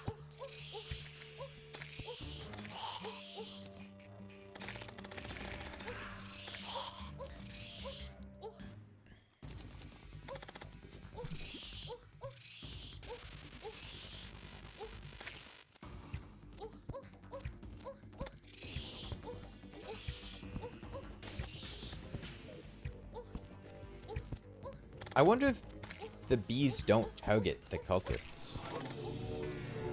The ones that aren't doing anything.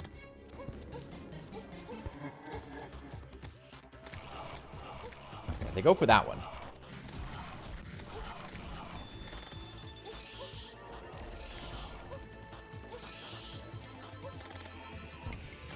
Okay, well, here's the moment of truth. Did they target the real one? Nope. No, they do not.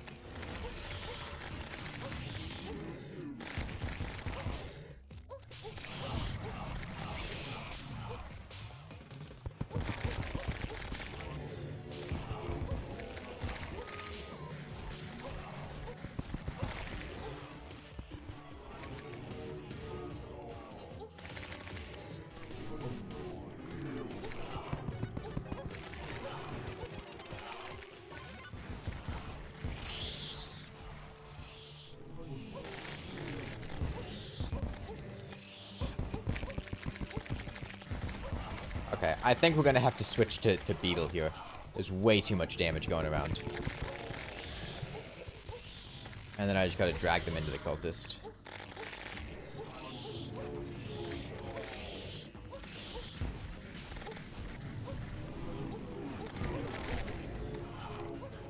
Kind of difficult to drag them into the cultist.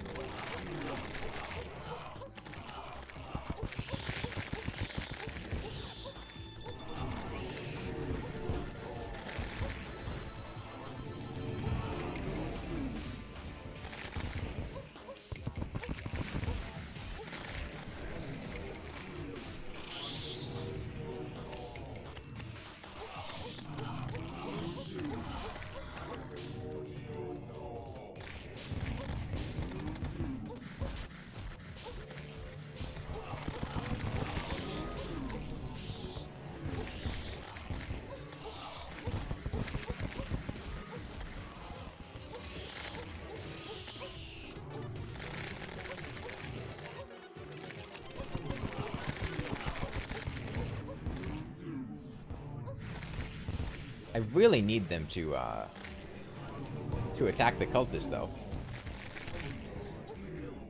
Because I can't really deal damage otherwise. Queen Bee keeps getting herself killed.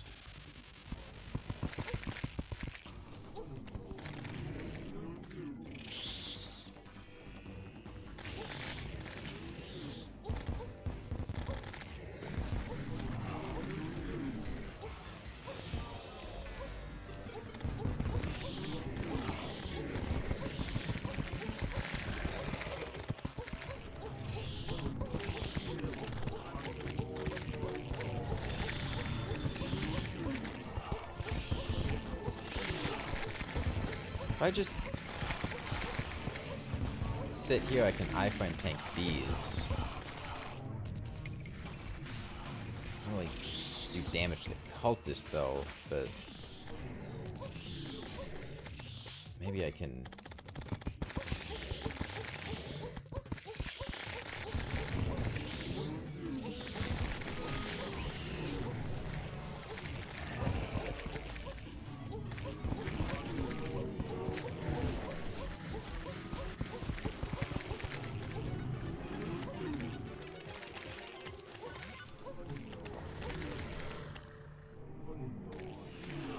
Never seen those yellow heads in the game? They don't come up too often.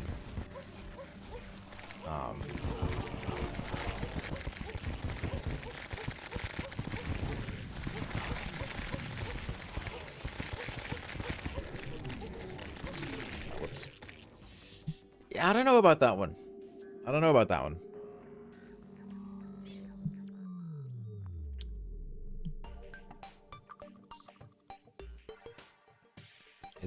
It's really difficult to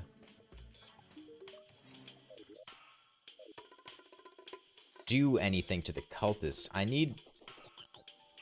could bouncy dynamite this. I think we're gonna have to bouncy dynamite this. I think that's the only way we're gonna make this work.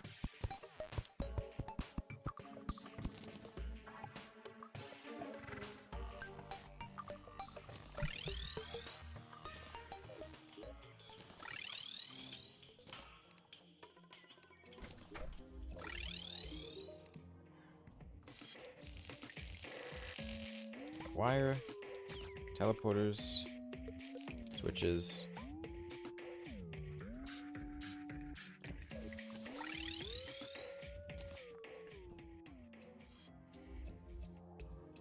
Okay.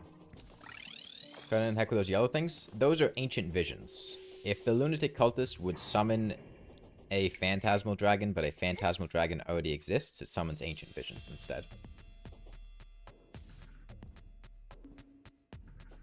They kind of fly around, hit you. They're like True Eyes of Cthulhu if they only dashed at you. That's probably how I'd describe them.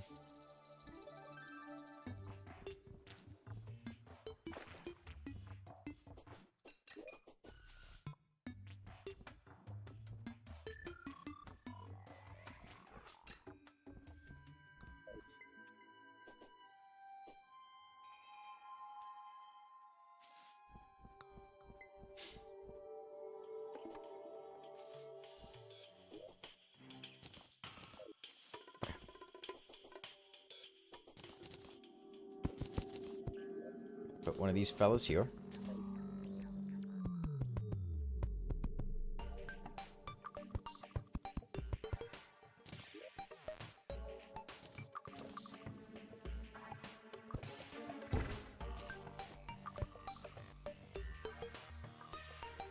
No, it's further away. So let's not cursor it. Okay. Okay. I want to... It's fine. It's fine.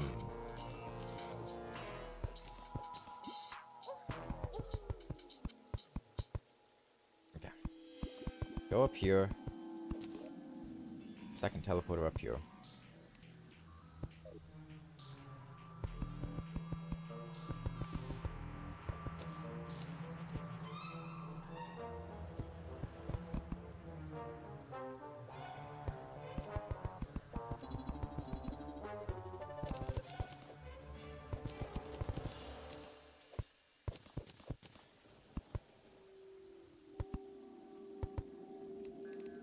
And I should be able to... Let's have these up.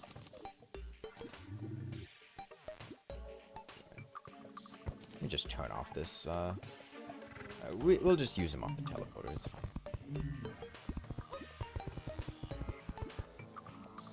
Okay.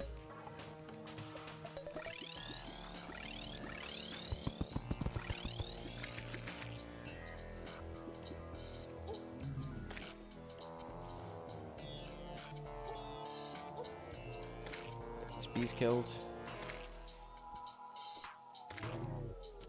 Back to Shroomites, they aggro other stuff.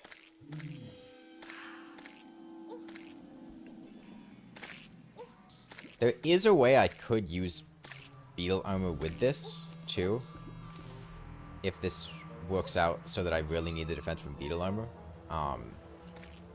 I could just make it so the bees are only able to exist in the spot where the lunatic cultist will be when all of its clones are active.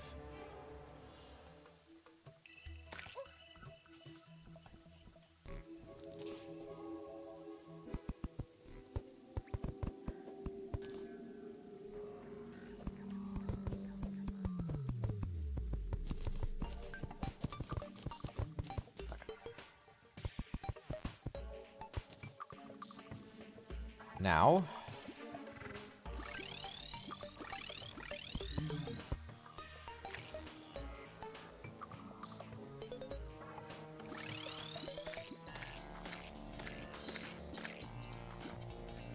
I want to seal this off so the bees can't aggro it to me. I want them to only be able to hit the cultist. Got our bee box. Next question would be if I want to resummon Plantera, or resummon Queen Bee. I need a different color wire for that.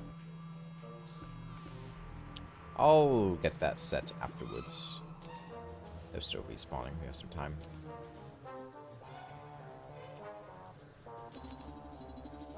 So doing this, let me get a statue. I think I'm gonna put a statue enemy on me. Get blue wire. Blue wrench. Any statues? Do I? Angel statues. Guess I never picked any up. These mushroom biomes. Squirrel. That's not helpful.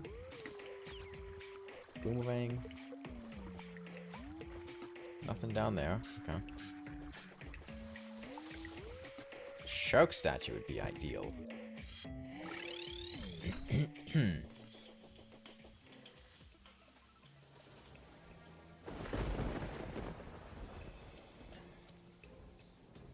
You circle on Plantera phase 1. What's going on? What about Plantera?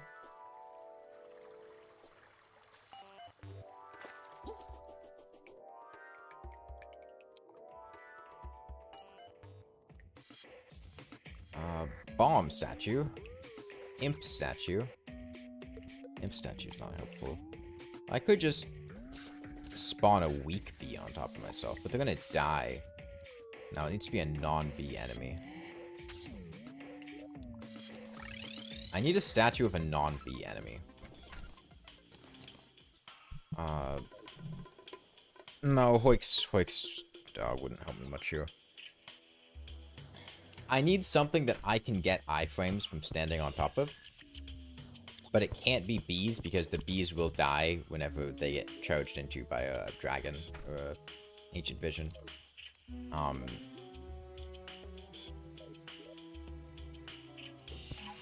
Oh, but there's not really a... Hold on.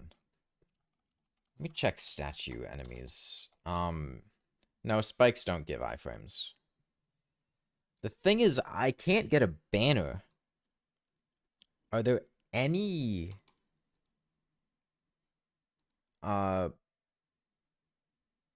crab. A crab would work, if I can get a crab. A crab statue would work. A drippler would work.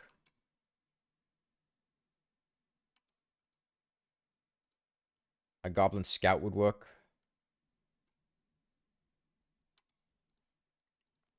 A piranha would not work. Okay.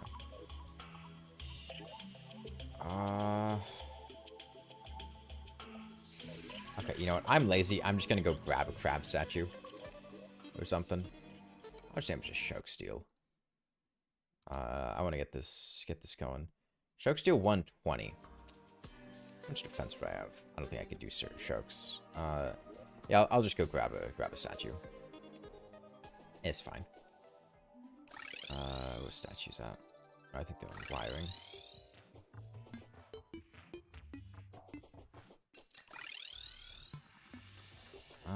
Good enemy. How much does skeletons deal? I want an enemy that doesn't move much. That'll just stay on top of me.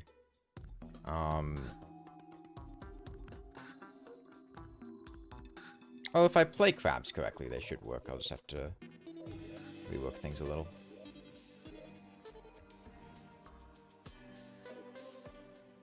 Okay.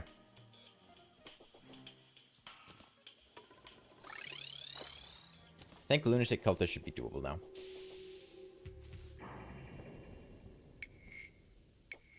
Sparkling water isn't disgusting, it just sucks. I don't like spicy water. I don't like the spicy feeling. I'd rather just have regular water.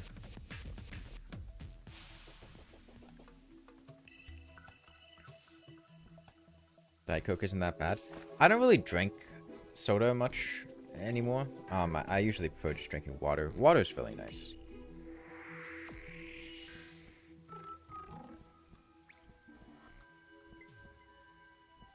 Sparkling water is just carbonated water. What's your opinion on chocolate milk? Not really a fan. I don't really like drinking milk much in the first place. And I'd rather just drink water. And it's not like you're gonna put chocolate milk in like your cereal or something.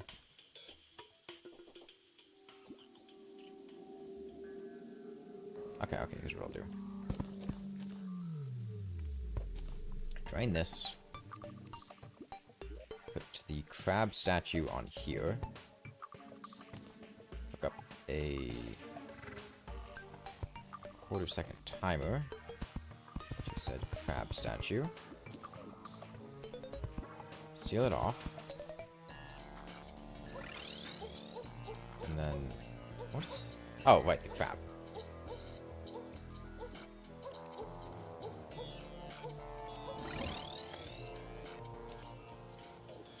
And then, when I take my iron skin, pumpkin pie, and put on that shiny stone, that should give me enough defense to just be able to tank the crab hits.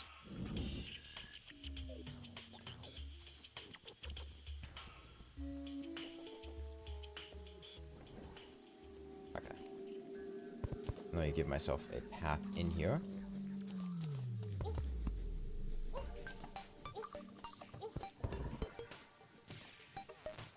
Okay. Crab's activated. I should get a builder potion too, now that I think about it. Those back yet? Okay, they're back. And then, let's say I want to return and resummon Queen Bee. I'll do that from here.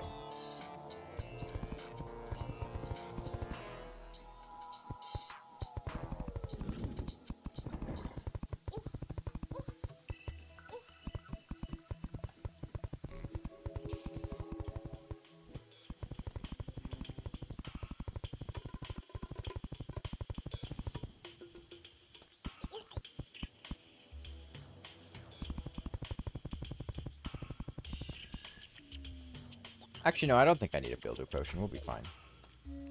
Spawn point set. Heal up to full.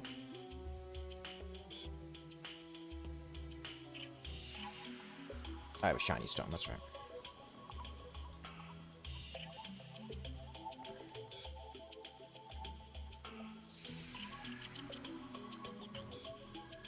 And I think this will work.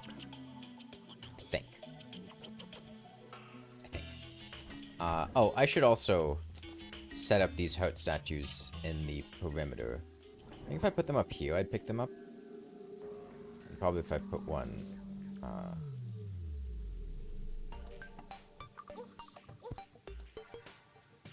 yeah, I'd probably pick them up there.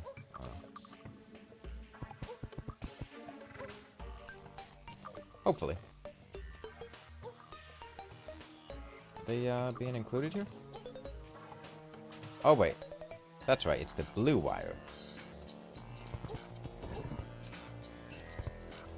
Okay.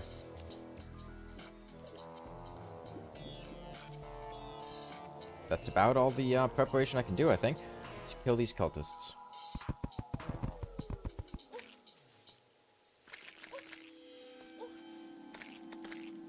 Yeah, interesting. Bees don't seem to aggro to the,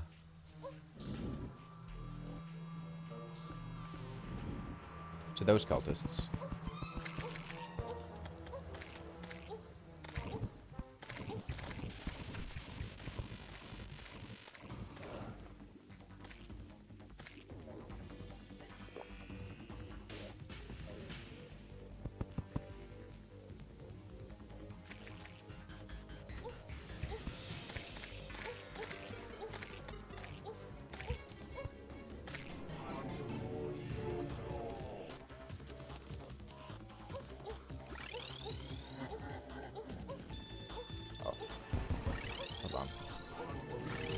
Can't get to Queen Bee. Oh, that's fine. I guess we'll just have to do this without Queen Bee.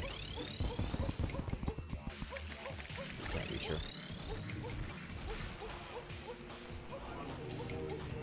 Oh, they're aggroing to the damn crabs. Hold on. Okay, if I do this, then the beetle shell keeps them leashed to exactly me. Okay, I set this up perfectly.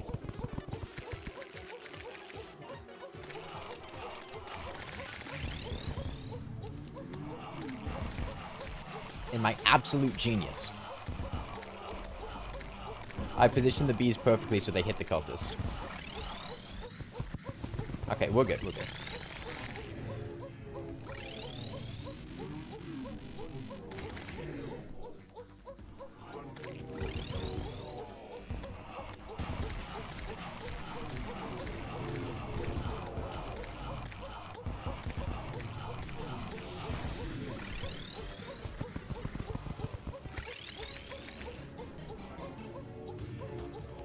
I get so many beehives. So you can farm infinite beehives by using honey bombs and then shimmering the honey that you get.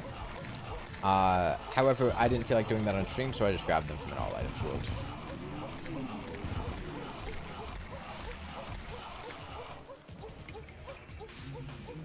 Okay. I mean, the game plays itself here.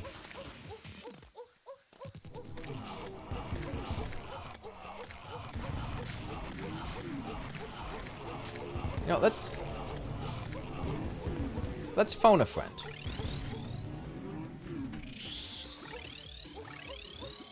Oh wait, that's the wrong one.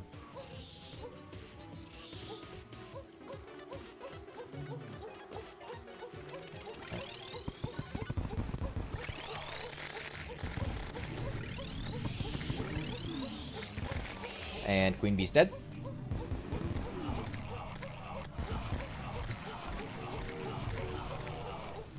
Unfortunately, Queen Bee just gets immediately decimated by the Phantasm Dragon. Hell, even a lot of these bees are getting decimated by the Phantasm Dragon.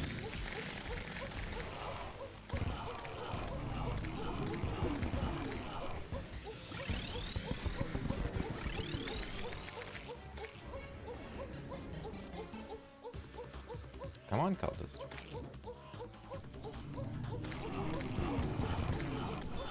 Just liking water. I mean, not everywhere has good tap water. It's totally reasonable if you live in a place that doesn't have good tap water. Flint, Michigan. Or... I mean, some places just have low-quality tap water. They have lead pipes, lead leaches into water. Or, it's just not very clean. It's totally reasonable to drink bottled water. The tap water where I live is actually not good. And I drink a lot of bottled water as a result.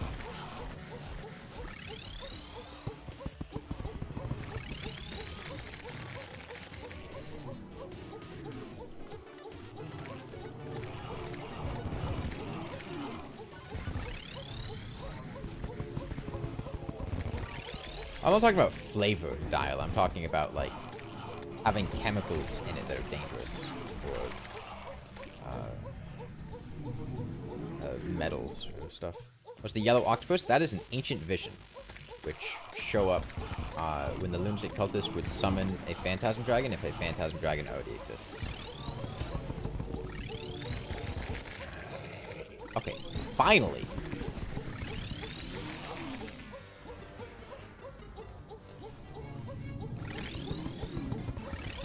Your body needs to trace metals like iron, copper, and zinc.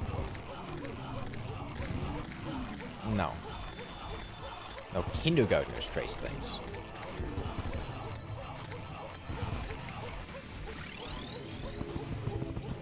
Yeah, and by using the crab statue, we can essentially...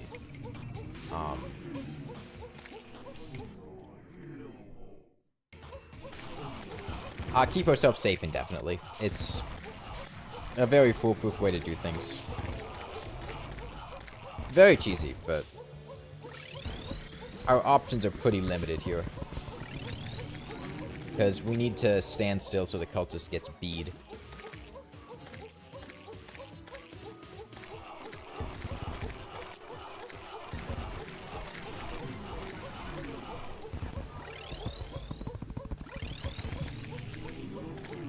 Make a bee pun? I can't believe you'd ask me to do that.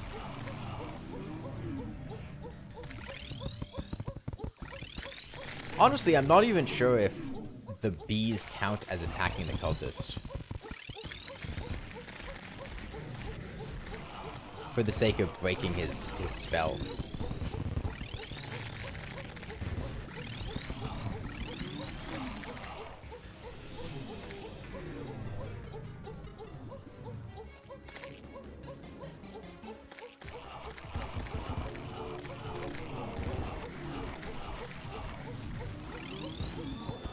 Yeah, we use this during bouncy dynamite only, this strategy.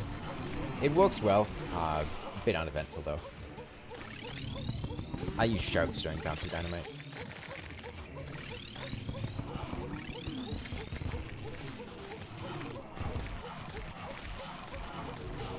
I think there's a cap on the number of ancient visions you can spawn.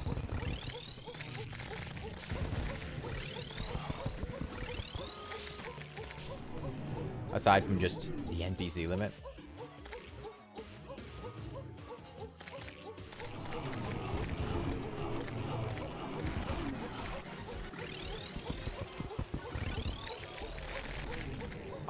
We are actually kind of running into a problem here. I think the number of bees that we can spawn is getting severely limited on account of all the enemies that he's spawning, like with the Wall of Flesh.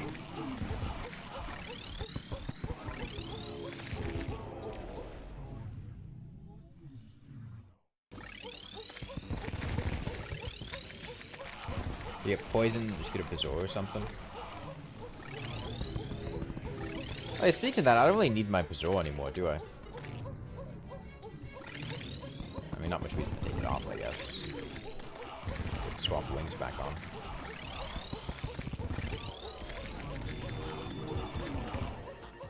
Okay, well, that's been, what, 8 minutes? That's not a bad rate.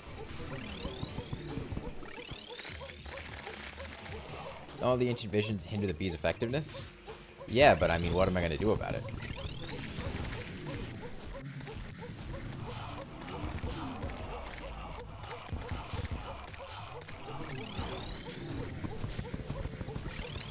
They only form an infinity shape down here. Up top, they just kind of go in straight lines. It seems.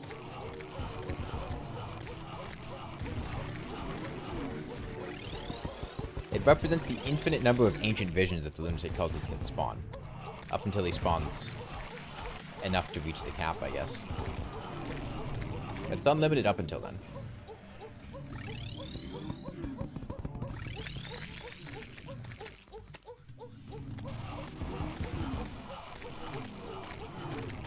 Alright, we're halfway there.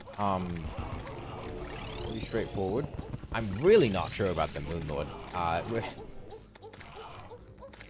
We're exhausting the effectiveness of these bees.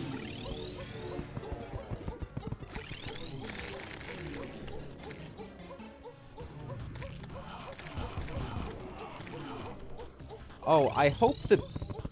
Actually, what the hell is gonna happen to the Moon Lord?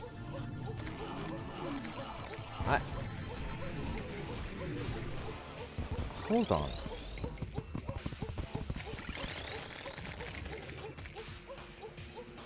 I'm thinking about this, and I just realized something that might be a problem.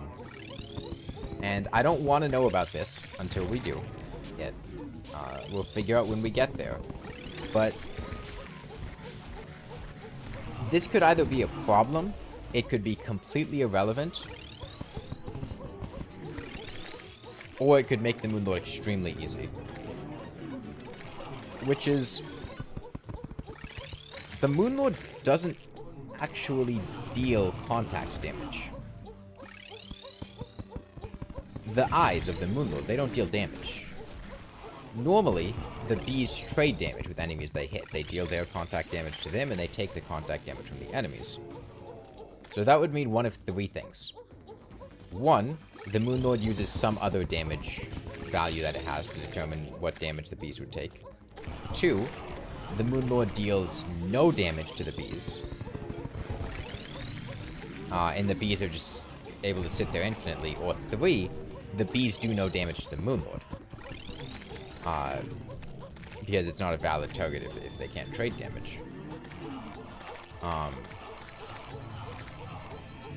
Why would I test it? You guys think I'd test any of these challenges? If it's not possible, we'll figure out when we get there. That's concerning? It's not concerning. I mean, worst case scenario, it's just not possible. It's not a big deal.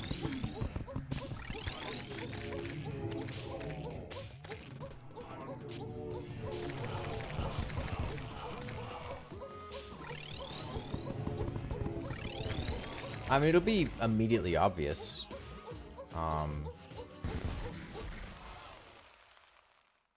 Whether or not it's the case. Is it such an anticlimax? You have to move alone and you can't do it? No?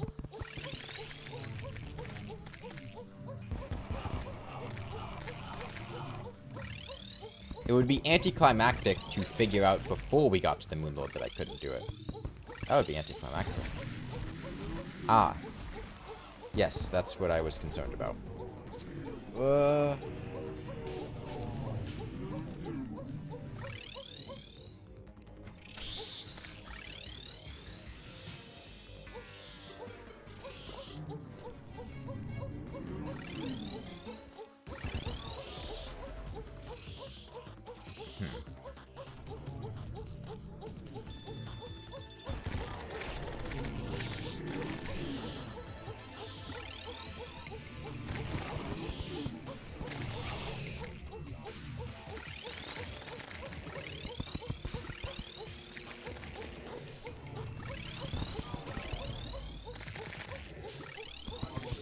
kill that Phantasm Dragon.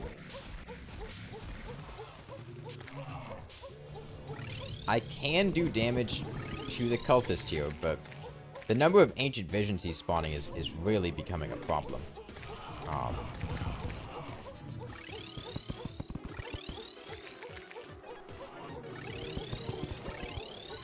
To the point that I think the cultist may actually just become impossible here.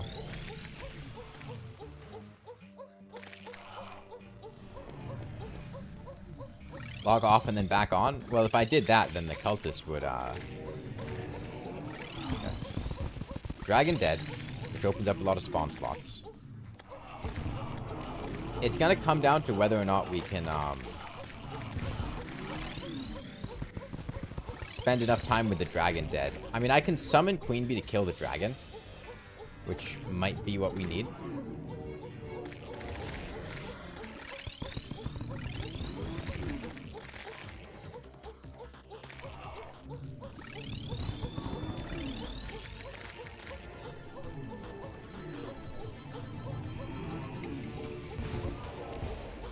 Oh, we can't even...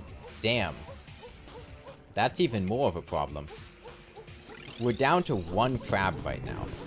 And I can't spawn more crabs because I think we have too many Ancient Visions in the world.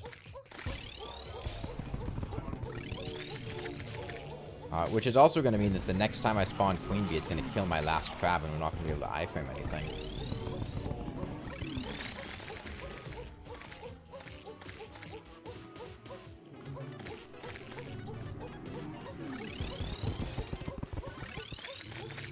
Like 4 crabs? No, I'm pretty sure there's 1 crab.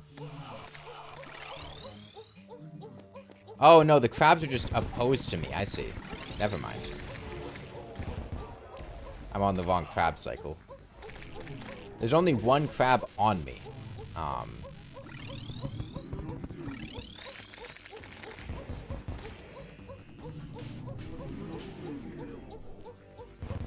Means I need to go... I need to heal the foe.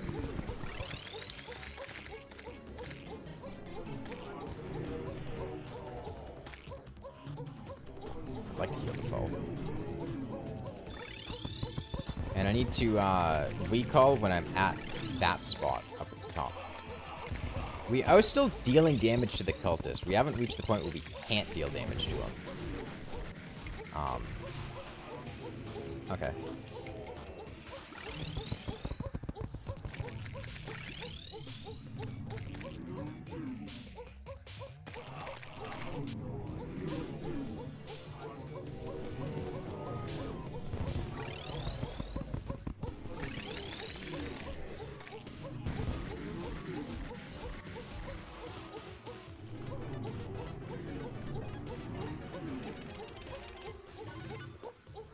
Okay. I might die doing this.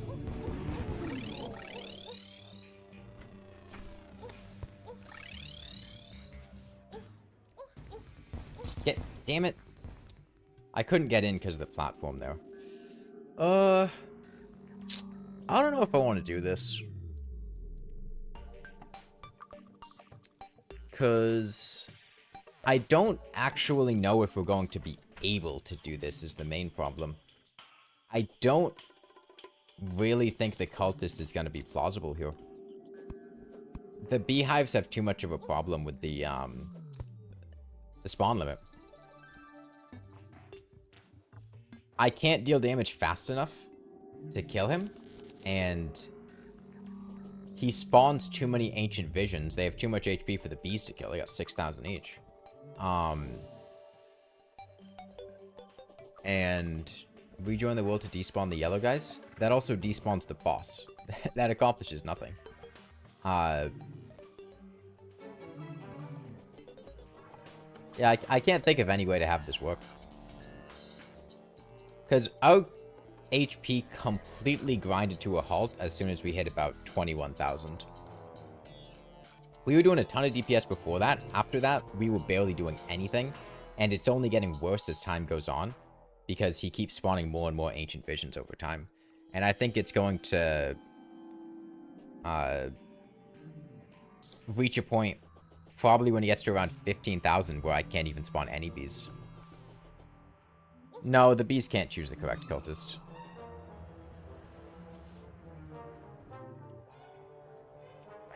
I'm trying to think of it, and I really can't think of anything that would work here.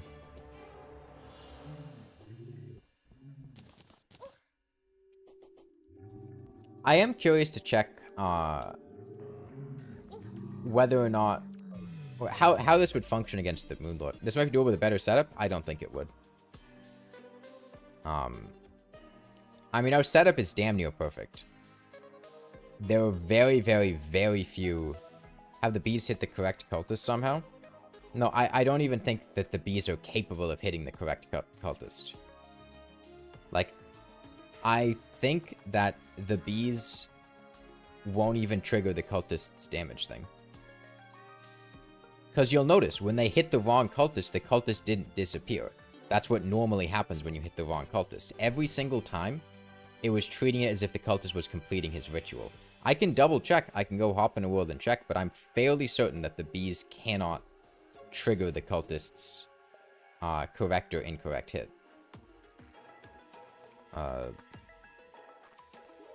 Is this valid? No.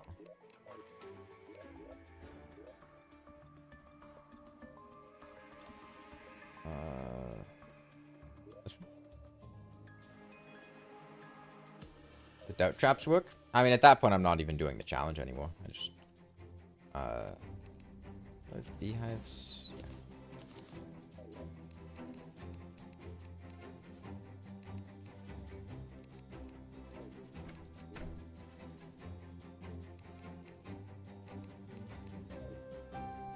Start this fight with the spawn limit capped to bees. Well, the bees would then just die and the spawn limit would lower.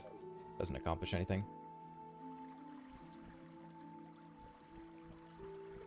Yeah, it's the Flogan only world. Oh, wait, this is a drunk world. What would they die to, though? The cultist. The cultist has contact damage. It would kill the bees. This was Flogan only. Cap projectiles? No. Contact damage. Bees die when they attack things. Is summoning multiple queen bees possible? She would just die. I mean, you saw how fast she died to the,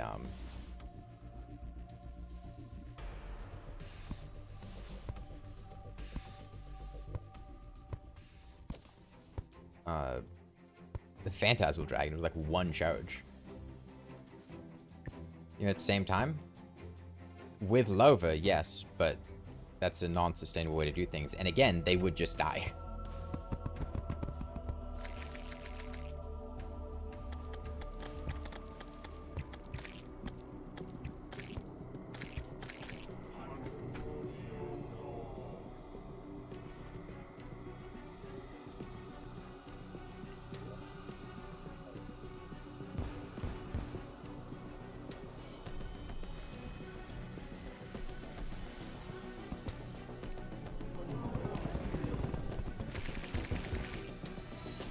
Let's verify that what I was saying is true.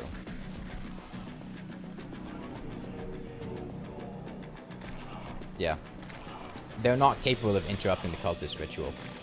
I think only player damage can do it, or potentially it's just bees specifically can't do it, but the bees can't interrupt his ritual. There's no way for me to avoid him spawning the enemies.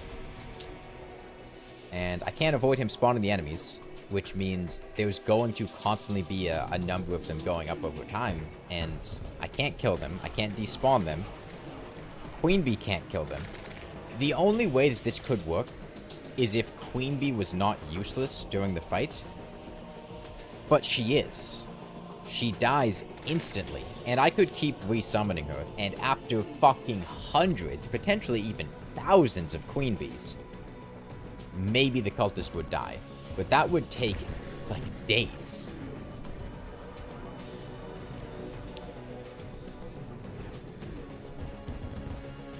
We have enough bees that the ancient visions can't spawn, but the bees die, is the thing. Like, that's not possible. The bees are dead right now. when the bees deal damage to the cultists, they die. The cultist deals its contact damage to the bees die.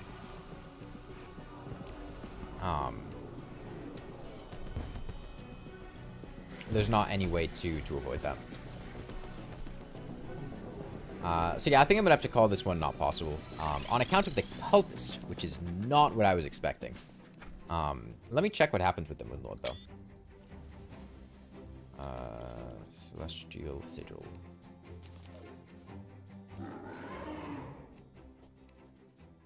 What if the bees are prevented from hitting things? I'm curious to see what happens with the Moonlord.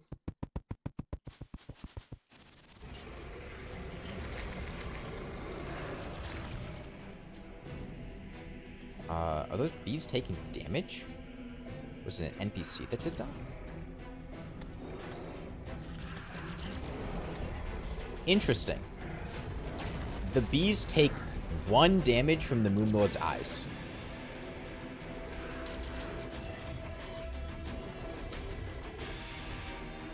There must be a failsafe mechanism in the code somewhere that gives the eyes a small amount of contact damage. They don't normally have contact damage. Like if I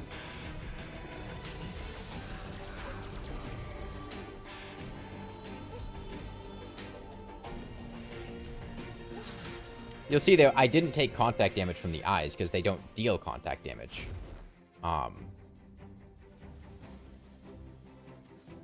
But I guess there's some failsafe mechanism somewhere that causes the... No, it's not the sockets in the second phase. The sockets in the second phase do 80 damage. It's got nothing to do with that. I think it's just not possible for the bees to not take damage when they hit things, or it's not possible for something to have no contact damage. Something is going on somewhere that's causing... bee damage is lowered in lower difficulties. Oh, yeah, no, changing the world difficulty would only make things harder. Bees do triple damage on Master Mode. Bosses have twice as much HP on Master Mode. So the overall bee DPS relative to boss health bar is highest on Master Mode. I mean, they do 1/3 as much damage on Classic, and 2/3 as much on Expert. What about Legendary? Yes, bee damage would be higher on Legendary. Boss HP would also be higher on Legendary, but it would outscale it. The problem is, I don't really know that I could survive doing that very comfortably.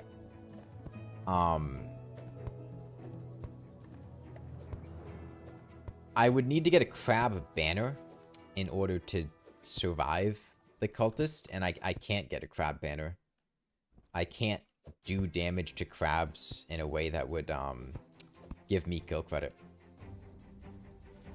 If I was on Legendary and I could get a crab banner, that might be a way to do the cultist, but I can't get a crab banner.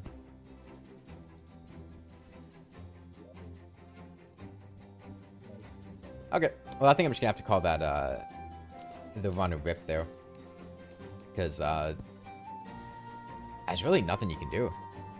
Does it have to be crabs? It needs to be an enemy I can take 1 damage from when dealing contact damage to me that won't move around. And it doesn't have to be crabs specifically, but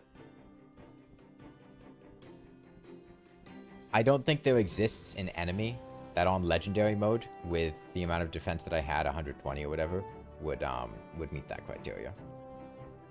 Do Moonlord for fun? Nah, it'd just be really slow and not particularly eventful. I mean, if the run's not possible, it's not possible. It's not possible to spawn bees faster than cultist summons heads, something like spamming hives anyway. The thing is, the problem here is that there might be a misconception. Beehives have an innate cap on when they can spawn bees. If there are already a certain number of enemies in the world, they cannot spawn bees, and that number is substantially lower than the NPC limit. It's set up to avoid you being able to reach the NPC limit with beehives. It's like 100 enemies or something, whereas the limit is 200. But at hive blocks, I would need to break hive blocks with a pickaxe, which would hit enemies, which would be against the run rules. Plus, it would kill the crabs. So the cultist is spawning enough enemies that we reach the beehive limit, but that's well below the NPC limit. And the cultist is going to keep spawning enemies up to the NPC limit, and it's just not possible to spawn more bees from beehives. We had a similar problem going on with the wall of flesh, but we eventually managed to fix it. Laser drill still deals damage, Regiotube. It has a damage box right next to you. I don't think there's any way to destroy blocks that doesn't involve dealing damage.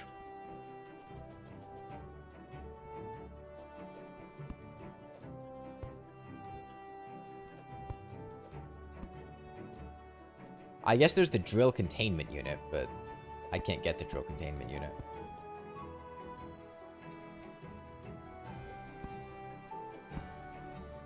Because the DCU doesn't deal damage. Would Guide to Critter Companionship work with crabs? No, they're enemies. Modding the game is the only thing I can think of. Yeah, and I don't really feel like that. I mean, the challenge was fun, but I feel like the fun part of the challenge has passed. Doing the cultists in the Moonlord is more for the sake of doing them. They're going to be quite slow, and they're not going to be particularly eventful. I mean, it's probably going to be a similar tanking strategy for both of them. Is there a damage source of any weapon that you could just basically click on the cultist to prevent it from spawning the dragon? I wouldn't want to do that. I don't... Cultist is technically possible if you spawned obscene numbers of queen bees, and even then, I'm still not sure it's possible.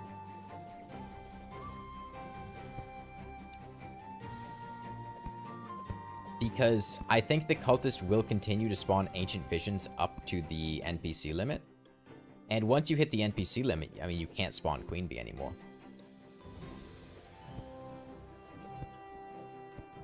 And I think queen bee would be slow enough that the cultist would reach the NPC limit before queen bee would kill the cultist with repeated queen bee spawns.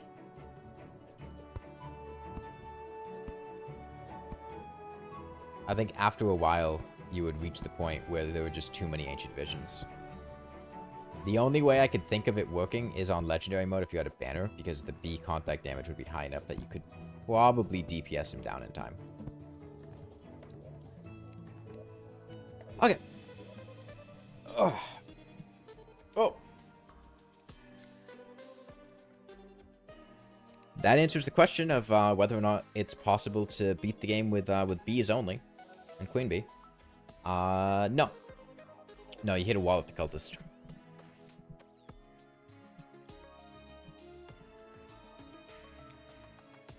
Okay, well, I will be back eventually. I don't know. I mean, I guess this would technically be possible, but I'm not going to do it because it'd take way too long summoning Queen Bee. How many hours do I have in Terraria? At least 4. So yeah, bye everyone. What's the next challenge? I don't know. I'll think about it.